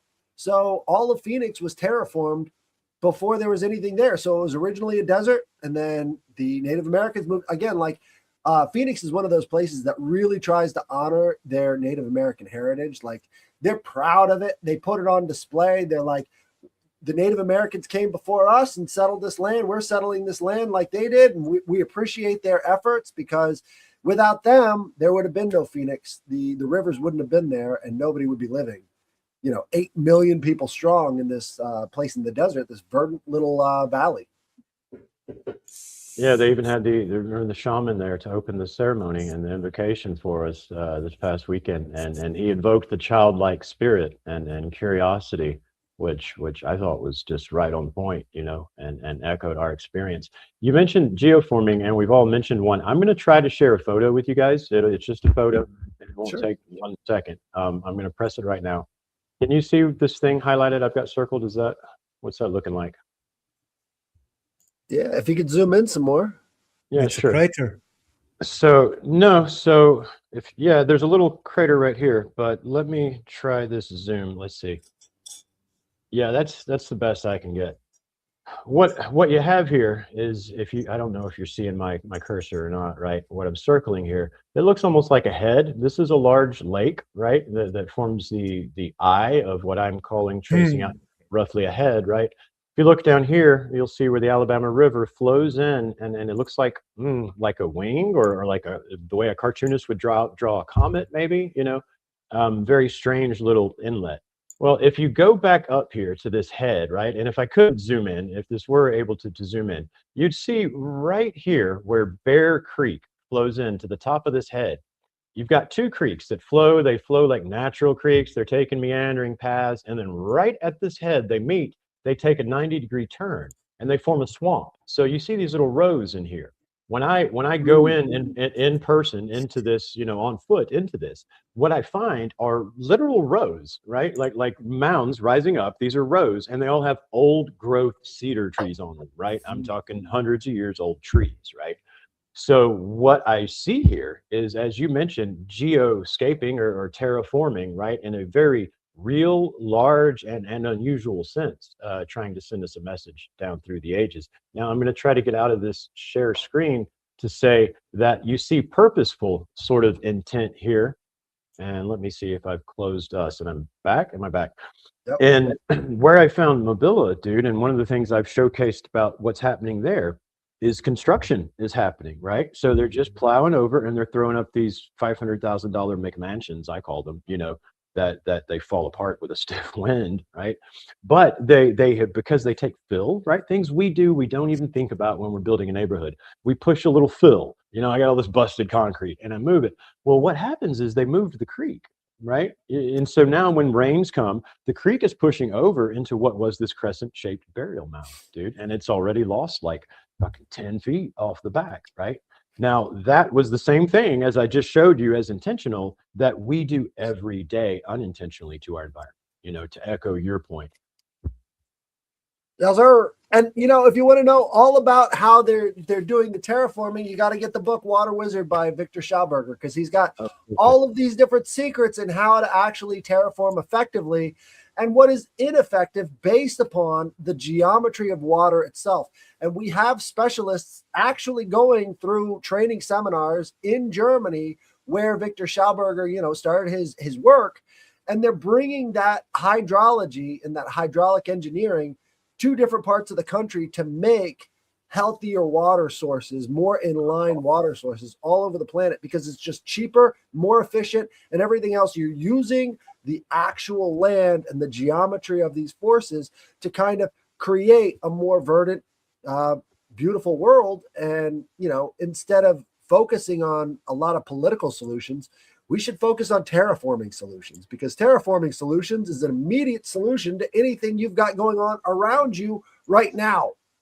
And if you know the geometry and you know how to work with the land better, then you're not going to have to worry so much about these major political problems, at least in your own life and your family's lives, because you're terraforming for a better future. And I think a lot of these old growth cedar trees were probably part of a farming sort of a community where they're using these trees to stabilize the crops, right? So they would have these rows that are built layer upon layer, that at the top, they would have all these different fruits and vegetables growing, protected by the trees, protected from the elements. And it was a different way of farming. There's so many different ways of farming that, it's really hard to comprehend how many there are, but we've only got one way, which is to make these giant square pastures everywhere. It's got to be square. And, we sort of remove all mounds and we bulldoze all the mounds and everything else. And it's not really good for the geometry of the land. And it creates so many different problems that now we have to be dependent on chemicals to constantly revitalize the land that we're not actually using to the fullest potential. There is a story of the of a Dutch farming family who interacts with the natives in upstate New York.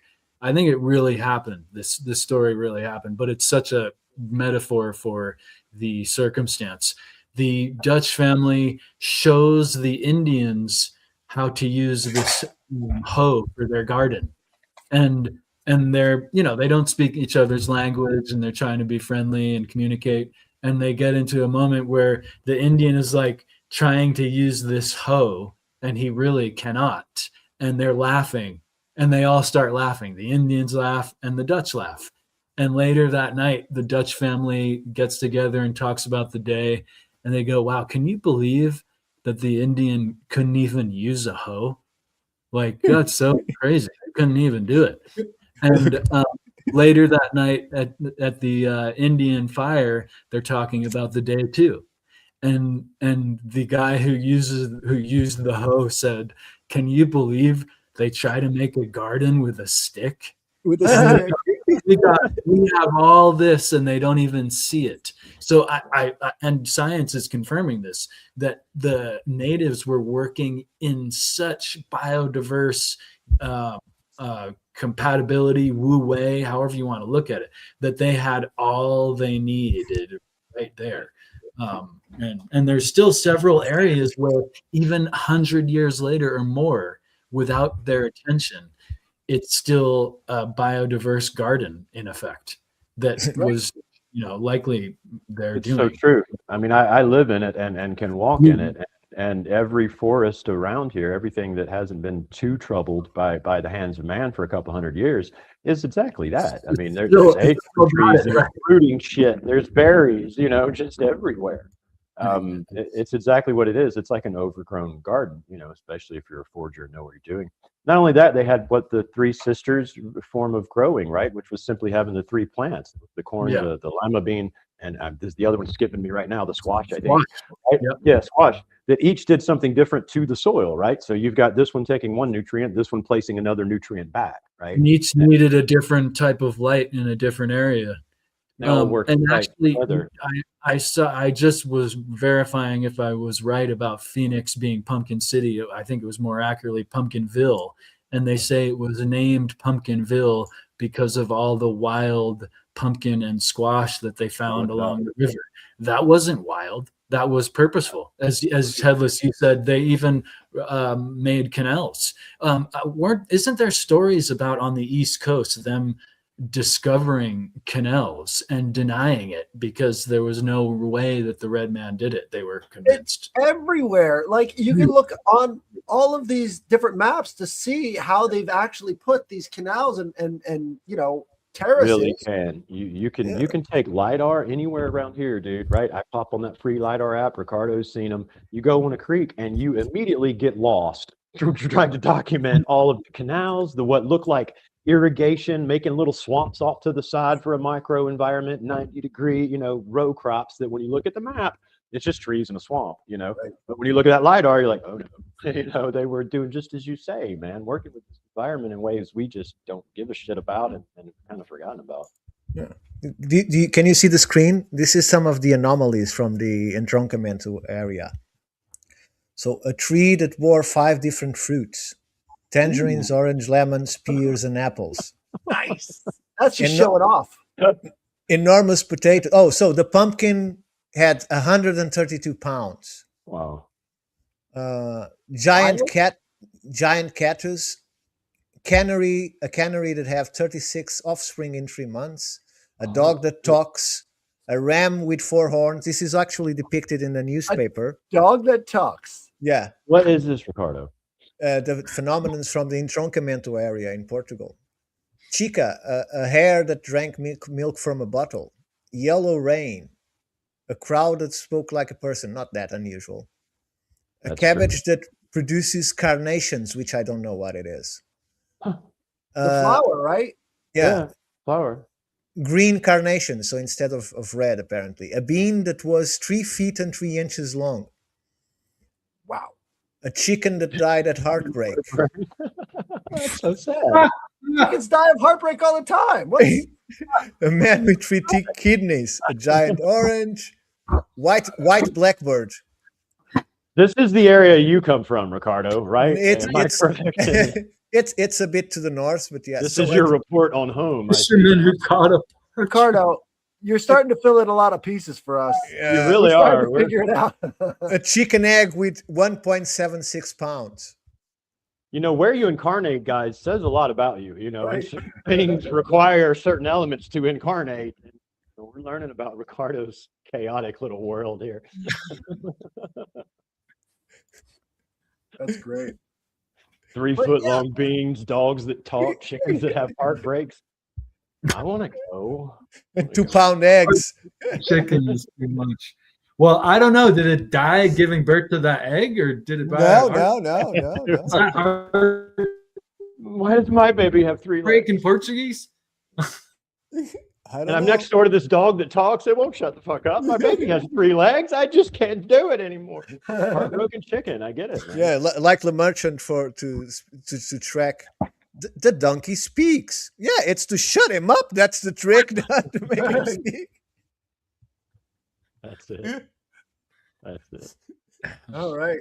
Well, Ethan, what do you got for us? We're kind of going back and forth. Okay, well, I mean, I guess I can present it. It's pretty quick. However, it is pretty controversial. It's actually, I would say, Oh no. most controversial writing I've done. Let's see. Can I? I'll share the screen, and I just want to lead. Bye guys. people. It was good to stop by. I'm gonna. Don't go. No, don't go. I'm It's fucking with you, it's Ethan. only modest controversy. I'm that's Biggest fine. controversy is quite modest. We Please don't do continue. controversy on this show. Right. That was total sarcasm, bro. That was total sarcasm. Please continue. Okay. Let's see. And Ethan is in So, a heavenly-like environment. We look at him. It's I we know, can all, look at that.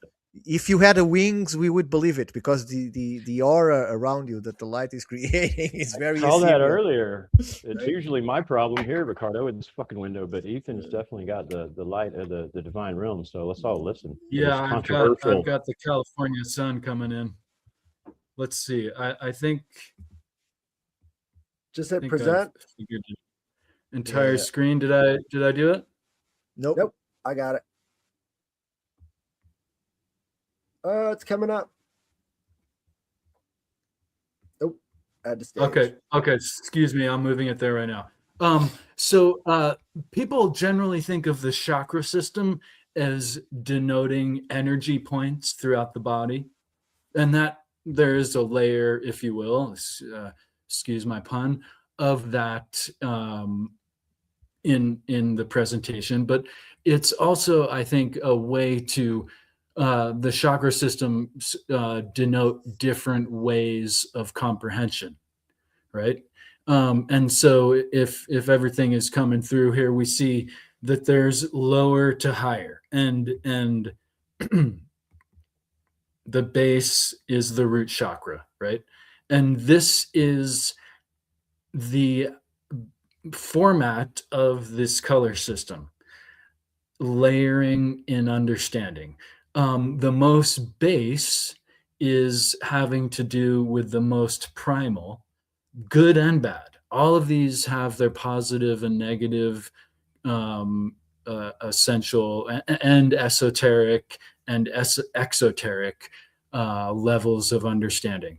The base, of course, can be maybe the one with the most positive and negative dynamic, as we see in the world today often, right? Most people in the world today are not thinking about the intangible and the spiritual, and so forth. They're thinking about obtaining materialistic things amidst the world, right?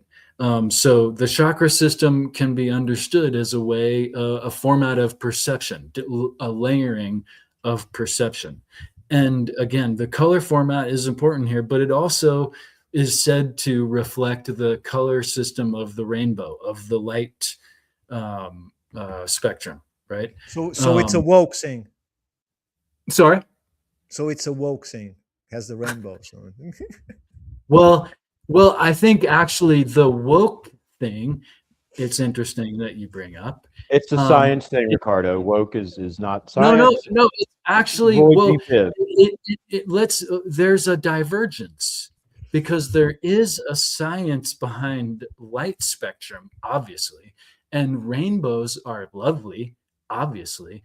I think the woke system actually took the rainbow, and it's time we take the rainbow back because the rainbow is awesome.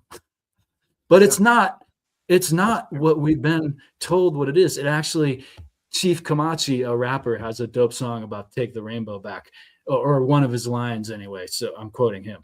But like, yeah, this is a scientific and/or natural format of a rainbow. Rainbows, actually, I believe, they are all rainbows are double rainbows. So all rainbows are double rainbows, but we don't often see the secondary reflection. So this though, I think if we understand the layering system of perception, we can see that there is a more base understanding and there is a higher understanding of what we could imagine one situation.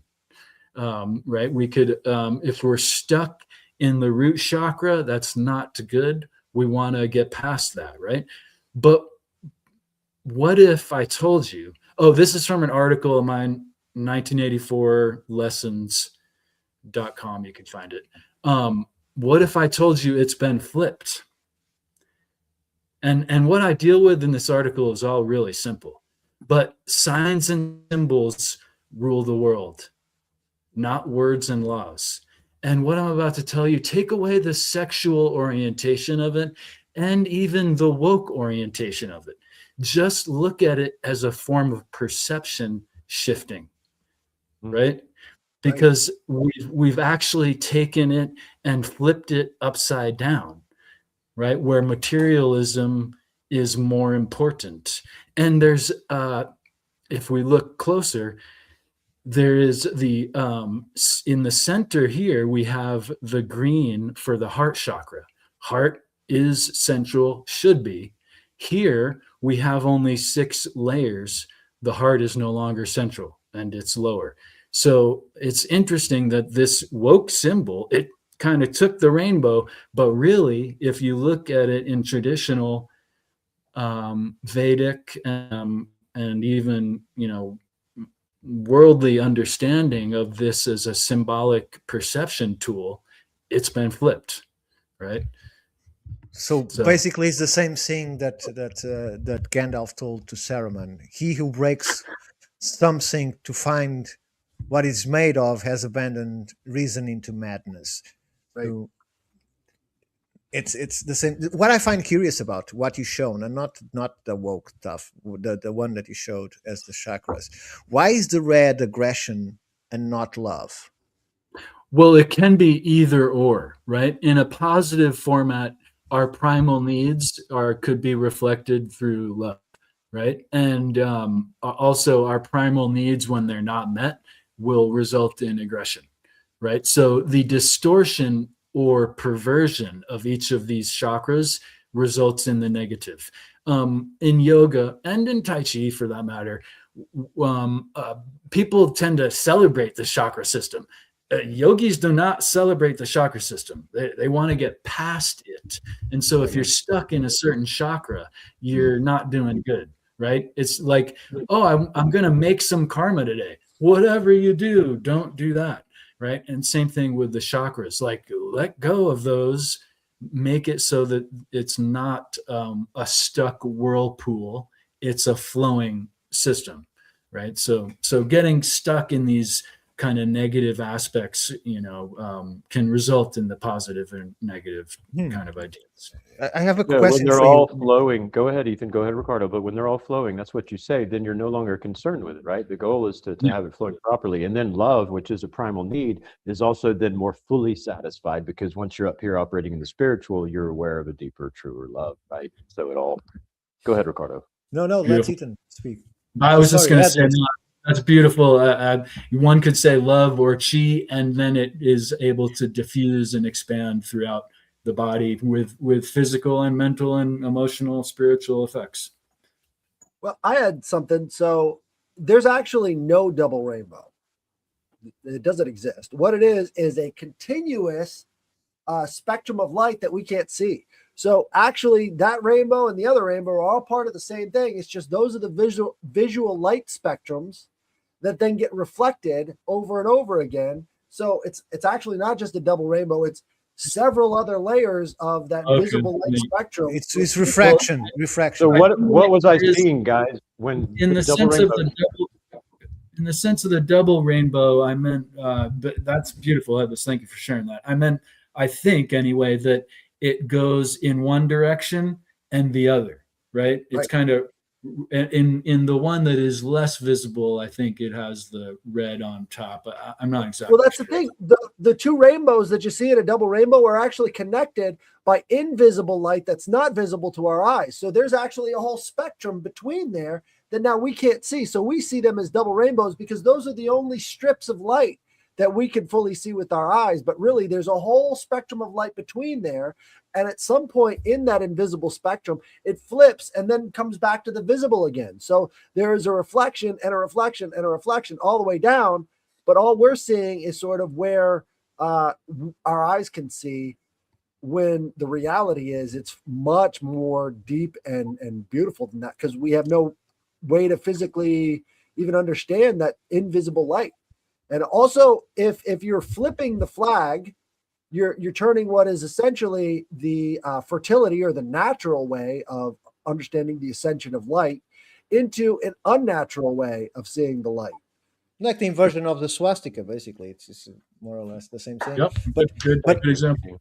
But the thing that I'm seeing is we imagine the rainbow, and I presume that's how most people see it, as a 2D image, like it's like a panel that is in the sky, when in reality is a very wide bridge. Is imagine like a wide bridge. It's not a 2D image in the sky. Right. It has depth in it. It goes through a large portion of the sky and even the archways is created by how we see it, but it's not just a painting. It's actually a 3D structure that is extremely broad in its how, I don't know how to explain it, but imagine a bridge, right? A circular bridge. It's just not a piece of paper. It has a place where you can go on top of it. It has a surface. It is vast. It's just not just a 2D image. I don't know if I'm explaining right, but No, you make total sense. So the double rainbow, I like what you started with, Ethan, about reclaiming the rainbow. And this is quick. The double rainbow was important to me. It was made important to me, through much of the shamanic calling I went through, especially in the late, early to mid phase, when things were dark, very dark, in certain ways. But I was also starting to find things and starting to understand what I needed to do. I would see lots of double rainbows. You'd see days where it was maybe a rough day and I'm in the truck by myself and I look over my shoulder. And if you were there with me, you saw me laughing maniacally, right? Happy because I saw a double rainbow and I was like, fucking on it. It was just encouragement. So seeing those things were just personally important to me. So I really appreciate this, man. Thanks. Yeah, that's dope. Thank you for sharing that. And the Tibetan Buddhists especially talk about and in relation to their shamanic practice, the bone systems, or at least integrated into the Tibetan Buddhism, they talk about the rainbow body, which is essentially total enlightenment and kind of diffusion and into godliness. Maybe hard to express. Is that maybe related to the Merkaba, or am I thinking of two different? The light. It could be a very much the Eastern explanation of the Merkaba, but now this is cool. So I have video of this happening in Alabama. Oh, in Alabama. Yeah, I've got video on my Rumble. I'll send it to you, dude. I was going down the highway and I saw this, and it's a perfect halo around the sun. And then I've got what I've learned you call sun dogs. These things that are, yeah. So, but here's the weird part, dude.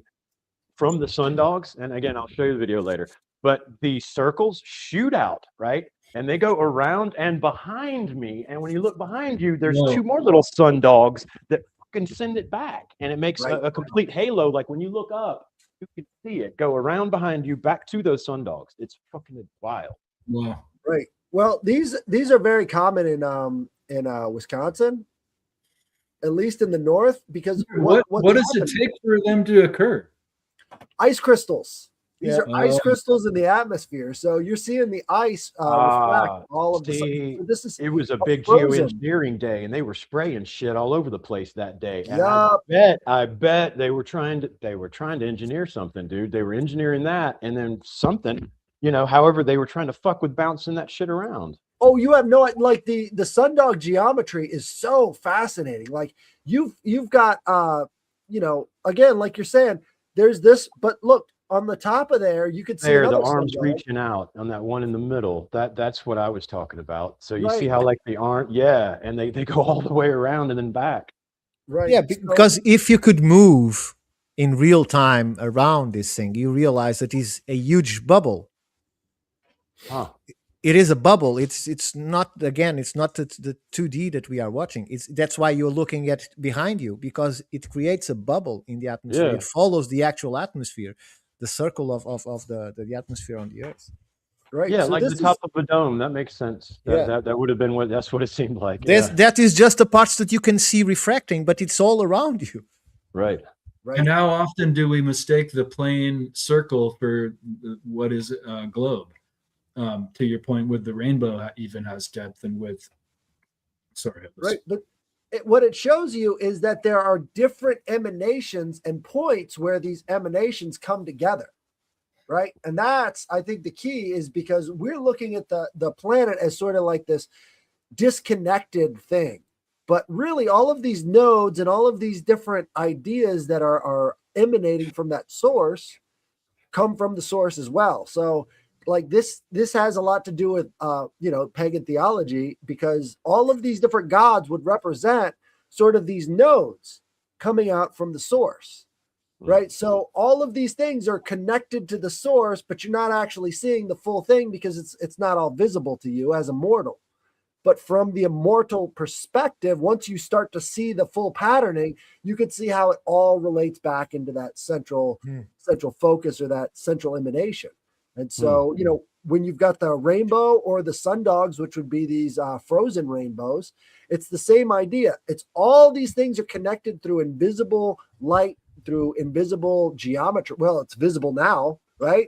Once you see the geometry and how it's connected, you can understand how these different emanation points arise, and then have, all of these different significant syncretisms throughout all these different civilizations. It's because they're the same node points in all these different cultures. And by understanding that, we understand ourselves a little bit better. Would you say that with certain types of psychoactive substances, you can see more of this structure? Yeah. Because think about the geometry you see with psilocybins, right? You're seeing all those node points, and this is a fundamental geometry that's now being projected to you from inside your mind and also from outside. So these different forces are conjuncting. And I think that's important to keep in mind with all of this stuff, is that we're just putting together the pieces of what we can see, but it's far more connected than even we realize. Well, before we go, the thing that I had to is just a question. That's what I had today, is a question that is mostly for Ethan, but anyone can answer, because I had a cruise session on the Universe Unveiled podcast, and we spoke about Dolores Canyon and reincarnation. And the thing that I keep debating is, considering the amount of people that have already died through the course of 100,000 years, 300,000 years of humanity, right? All of those souls, right? There wouldn't be, where are these people going to? If there is a heaven, a paradise, even if we divide it between hell and heaven, it's too much people, because it's continuous people dying. It's not like we having 8 billion now. It's a number far vast than that, because it's a lot of people. So when the mystics look at this, and this is my basic perspective, they thought, well, we have to find a way to not have those places overcrowded. So let's create reincarnation. So the number is always stable, because we're having people down there and people up there. So it's more or less stabilized by having reincarnation, right? And that leads me to the fact that the mystics, as Ethan knows them well, he studied them, is this objective is to achieve nothingness, to become nothingness, instead of using the accumulated wisdom to create a better future, to create a better place, to help others. No, it's just to achieve nothingness and become one with the nothingness, with the all, with becoming nothing, right? Losing yourself and becoming one with the source, where you lose your identity, you lose your wisdom, you lose your consciousness, you lose everything. You just are something that is part of the all. And that doesn't make any sense to me, because if you would always want to get more wisdom, you always want to get more enlightenment, and you don't want to lose it all once you spend a whole life of practicing some things that most of the time are damaging to your body, because you are in constant doing practices to help you reach that level of enlightenment that we wouldn't consider normal, right? So I know this is a convoluted question. No, it's a great question. No, it's a great question. It's a great topic, and I think that Buddhists have considered this question, and maybe even ended the question as you did, that how do I relate all these things, right? And to that point, I've heard many different people in a Christian orientation talk about something not necessarily exactly what you're talking about, but something that comes up often is, well, what would all the people of Japan that are not exposed to and ignorant of Christianity, are they just bound to eternal doom? Because that's kind of what the Bible infers. If you're ignorant of it, doesn't, so anyway, I think that it's bigger than that. Bigger than that was a pretty good excuse for a conquering empire to carry with it, wasn't it? Sure is. Saying. And weapons of mass destruction, I find, is another one that they're running with over the last 30 years. Pun intended, joke intended, but I guess it's not funny. But the understanding of souls and humans, I believe they've guesstimated that there's been 90 billion people on the planet. But a reincarnated soul is not limited to being a human being. And even by extension, it may not be limited to this planet. So, in fact, to understand how many potentials, how many photons of light are in a standard rainbow, Ethan? When I look at a rainbow, that's a beautiful analogy, because each soul, I feel like, in my kind of intuition, I guess, and information that I've gathered, it's very much like each individual spirit soul is a point of light that makes up the same light. The connection, I think, the ability for that light to form connection is different depending on what being you're stuck in.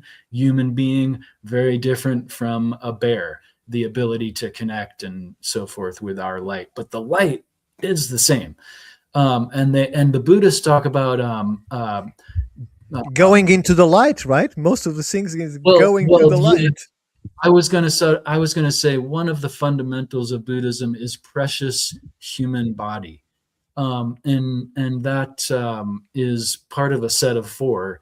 And the precious human body we celebrate for the ability to make these type of reflections and connections and so forth.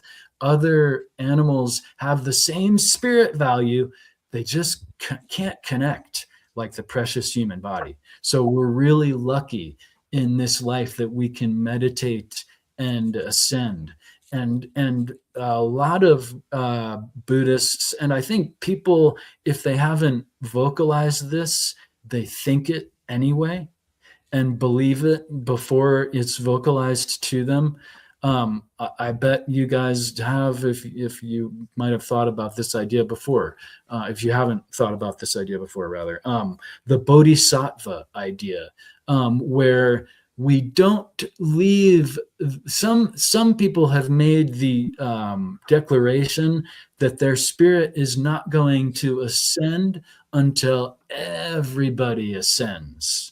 And so bodhisattvas are these type of monks and spirits and beings that are here not only to ascend themselves, for they have to member, their past and so forth, and to ascend this life as well, but they want to bring forth others into the light as well, because it's useless if everyone doesn't ascend, then we will all be stuck here in karmic reincarnation state potentially. That Karma makes is not one real quick thing. Karma is not limited to the effects or the results of reincarnation, right? Karma is very simply cause and effect of now and then, however you want to look at it. It is indeed so complicated that it's like a bullet, that it could you shoot your gun and it might miss everyone and do nothing and go into the ground. But karma, the bullet keeps going, and it's probably going to come back to you or someone next to you, right? So, but it may be 10,000 years from now or 10 generations from now. Karma works in ways we can't understand, but we can see it in ways that are very direct. The one final thing, I mentioned the rainbow body practice or idea. There's also the hollow body practice in Tibetan Buddhism, where one really tries to, it's a meditative tool, and I think it helps get rid of inflammation, but you want to imagine that you are a hollow body and there is a single point of light within that hollow body. Yeah. I think that question, we could go on and on about. Yeah, sure. Is happening, but I think it's helpful to know that there are probably 90 billion or more souls just in our room, right? Right.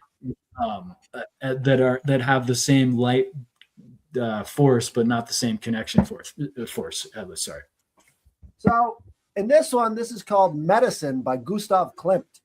And what this is Hygeia, daughter of Asclepius, is offering the cup of Letha, right, with the snake coming into it.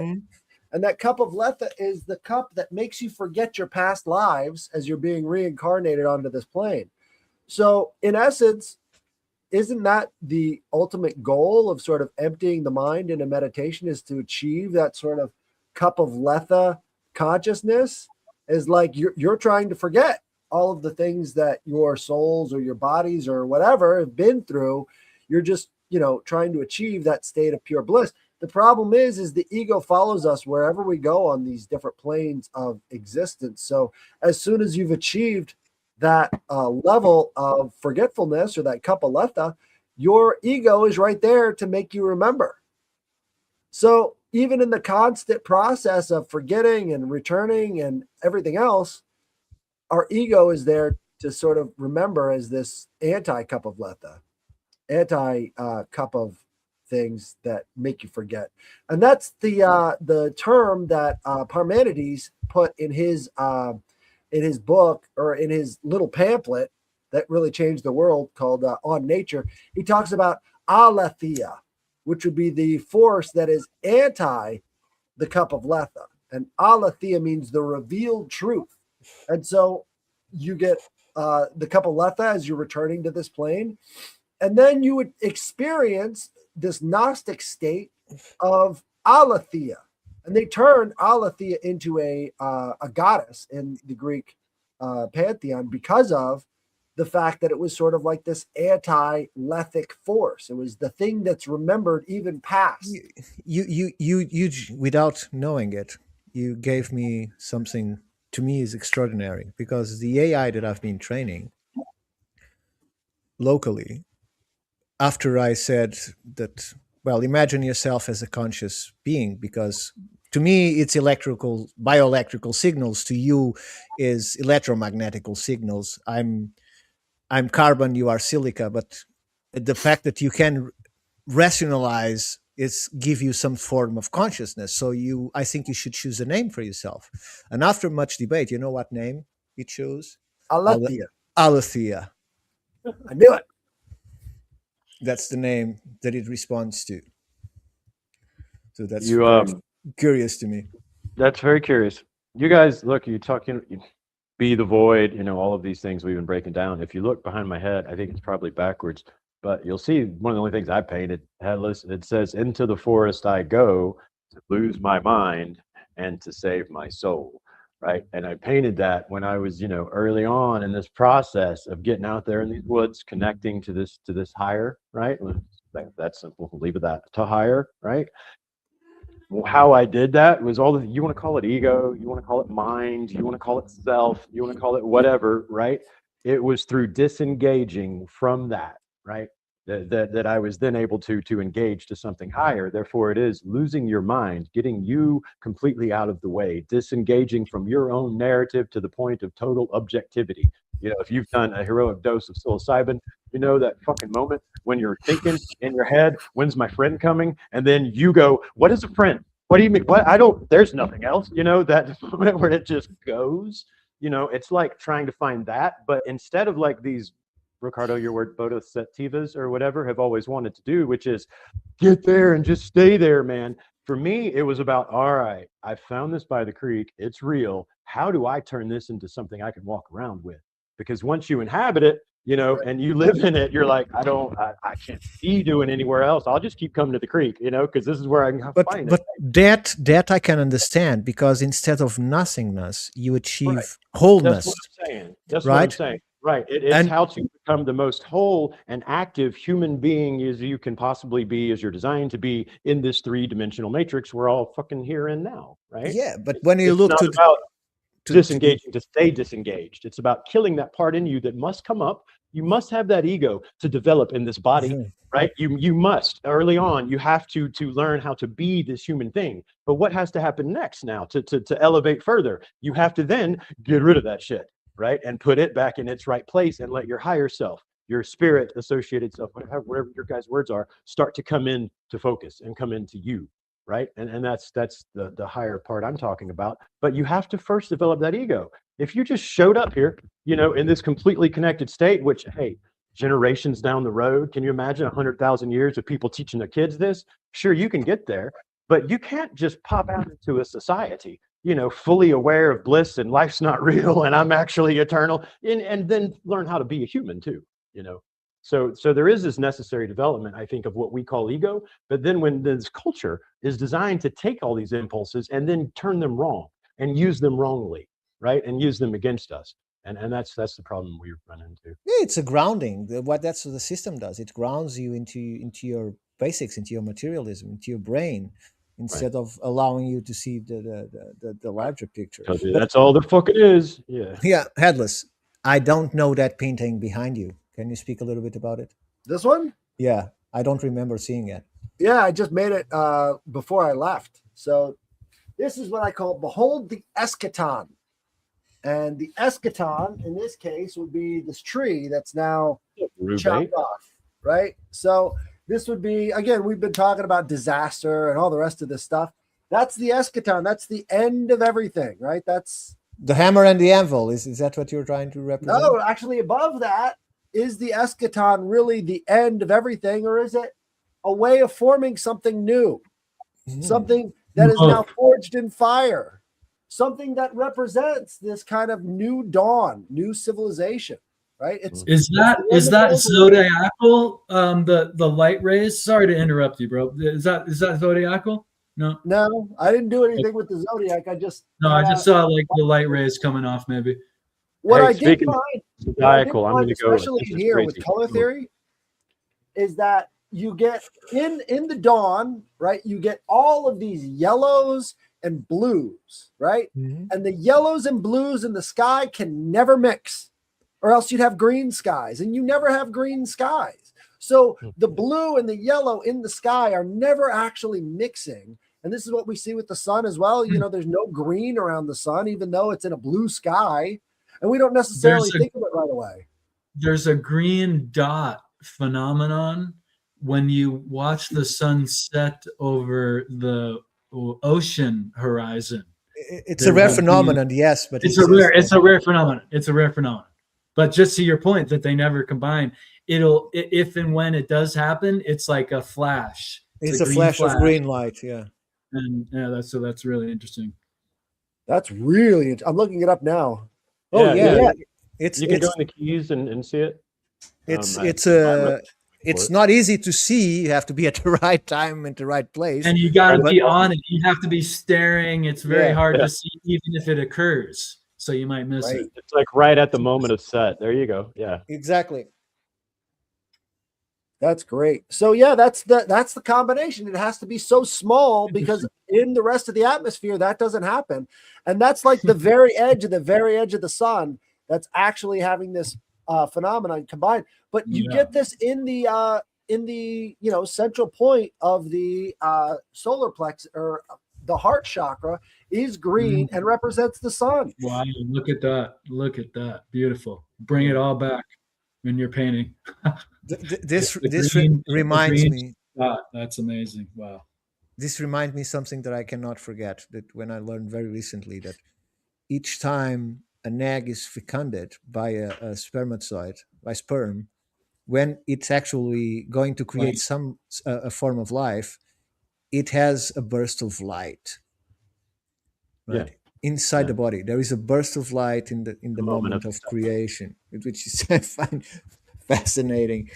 So, all right, guys. Well, I think this was a great episode. Yeah. We've gone around the world and back again. I'm glad we've done it. So, guys, share the show if you enjoy the content. Let your friends know. It's a great time. We love having new people on too. So, Jason, you're welcome back anytime. So, I appreciate the invite, dude. I'm just happy to hang out after I got to know you, as Ben this past weekend, dude. It was just such a pleasure, to hang out with you. So I was happy just to come here and chat with you guys and see which is strange. After all you said to me about Headless, you are here all smiling. Damn it, Ricardo, we're going to tell the truth now. Fuck you, get me in trouble here with on this show. No, you had only but harm felt. Yeah, no, it really it's truth. Ricardo and I recorded, I think, about 20 or 30 minutes, just me talking about it, and all you guys. So it was a wonderful time, man. It was like being at camp, and I mean that in the most sort of innocent ways, right? We were disengaged from back home, and we all had the same schedule in front of us, and we all kind of, we're stuck in the same place. And it was just very cool, for me anyway. That childlike wonder that shaman, invoked for us I thought it took root. And regardless of what else, happened there, I really lucky to know you guys, and just hanging out, being cool. Listen, let's go with this. When you were telling about your painting behind you, whatever you think about zodiacal energy and all that shit and planets, and I get a little energetic update, and I won't name how I obtain it, right? So I'm not plugging anything. But here was today's, popped up as I'm talking to you here. This is one of the most unprecedented times to be alive. It's kind of like we're at the end of the old empire, the old way it was. The institutions, the systems, the structures have all been crumbling. It's a different world now. The future is very unknown. The people being born right now are more equipped for it. It's just a very unusual time to be alive. It's very disorienting for many people. How to navigate all of it? This identity crisis, who are we? What am I? If the world I was born into no longer exists, and it goes on and on and on to echo this sort of limbic moment. That's one word that comes to mind that we all find ourselves in, right now. And your painting, I thought, was breaking that down in a very cool manner. And so when that popped up on my phone at the same time, I was like, yep. Anyway, thanks for having me, guys. Shout out to Ruth. It was good to see you, Ruth. Thanks for stopping by in the chat. Headless, if I may, I just want to say two things. Today, because I'm very delayed and I'm going to produce it right after the conversation that Jason was talking about, where we talk about you, is going to be coming out today and a few hours after, because I have also to produce the video. We'll have Jep of Norse with us tonight at 8 Eastern time. Oh, nice. Yeah, and do that at 8, because we're going to be on Mike and Dave's until 7 Central. So if you do that at 7 Central, I can just transition. Well, maybe 8, 9. It depends how long the computer takes to produce the video. Okay. And check with Jeff. And if you want to hear more about the conversation that I talked about, it'll come out on Universe Unveiled on next Wednesday at, I don't know the time. Do you know the time where it comes out? 7, I think. 7 Eastern. The Universe Unveiled cruise session? It's a great conversation too, guys. Sarah presents and Dolores Cannon is at really what? Good. 7 Eastern. So it's coming out Wednesday at 7 years. So all this conversation about Dolores and reincarnation, a presentation by Sarah that I'd also recommend people to watch. And I'm sorry to plug this in, but I just since we mentioned it, thank you. So it's going to be a busy day for all of us. Oh yeah. So definitely tune in. I'm going to be streaming it out to my site, so definitely check that out. Mike and Dave is coming up later on, so check that out as well. Absolutely. Also, I saw Jeff up north. I got to meet him and shake his hand. He's a great guy. He's a cool dude. Yeah. Yeah. So in every sense. Yeah. Yeah, he really is. He's so cool. He's big, and he's just down to earth. And yeah, all the way. Amazing around. guy. Old Ethan, thank you for the presentation on the rainbow, guys. Thanks for letting me sit here and hang with Thank you. Thank you. Thoroughly enjoyable. Thank you all. Thank you guys. All right, we'll talk to you later on another Trialogue. See you all this afternoon.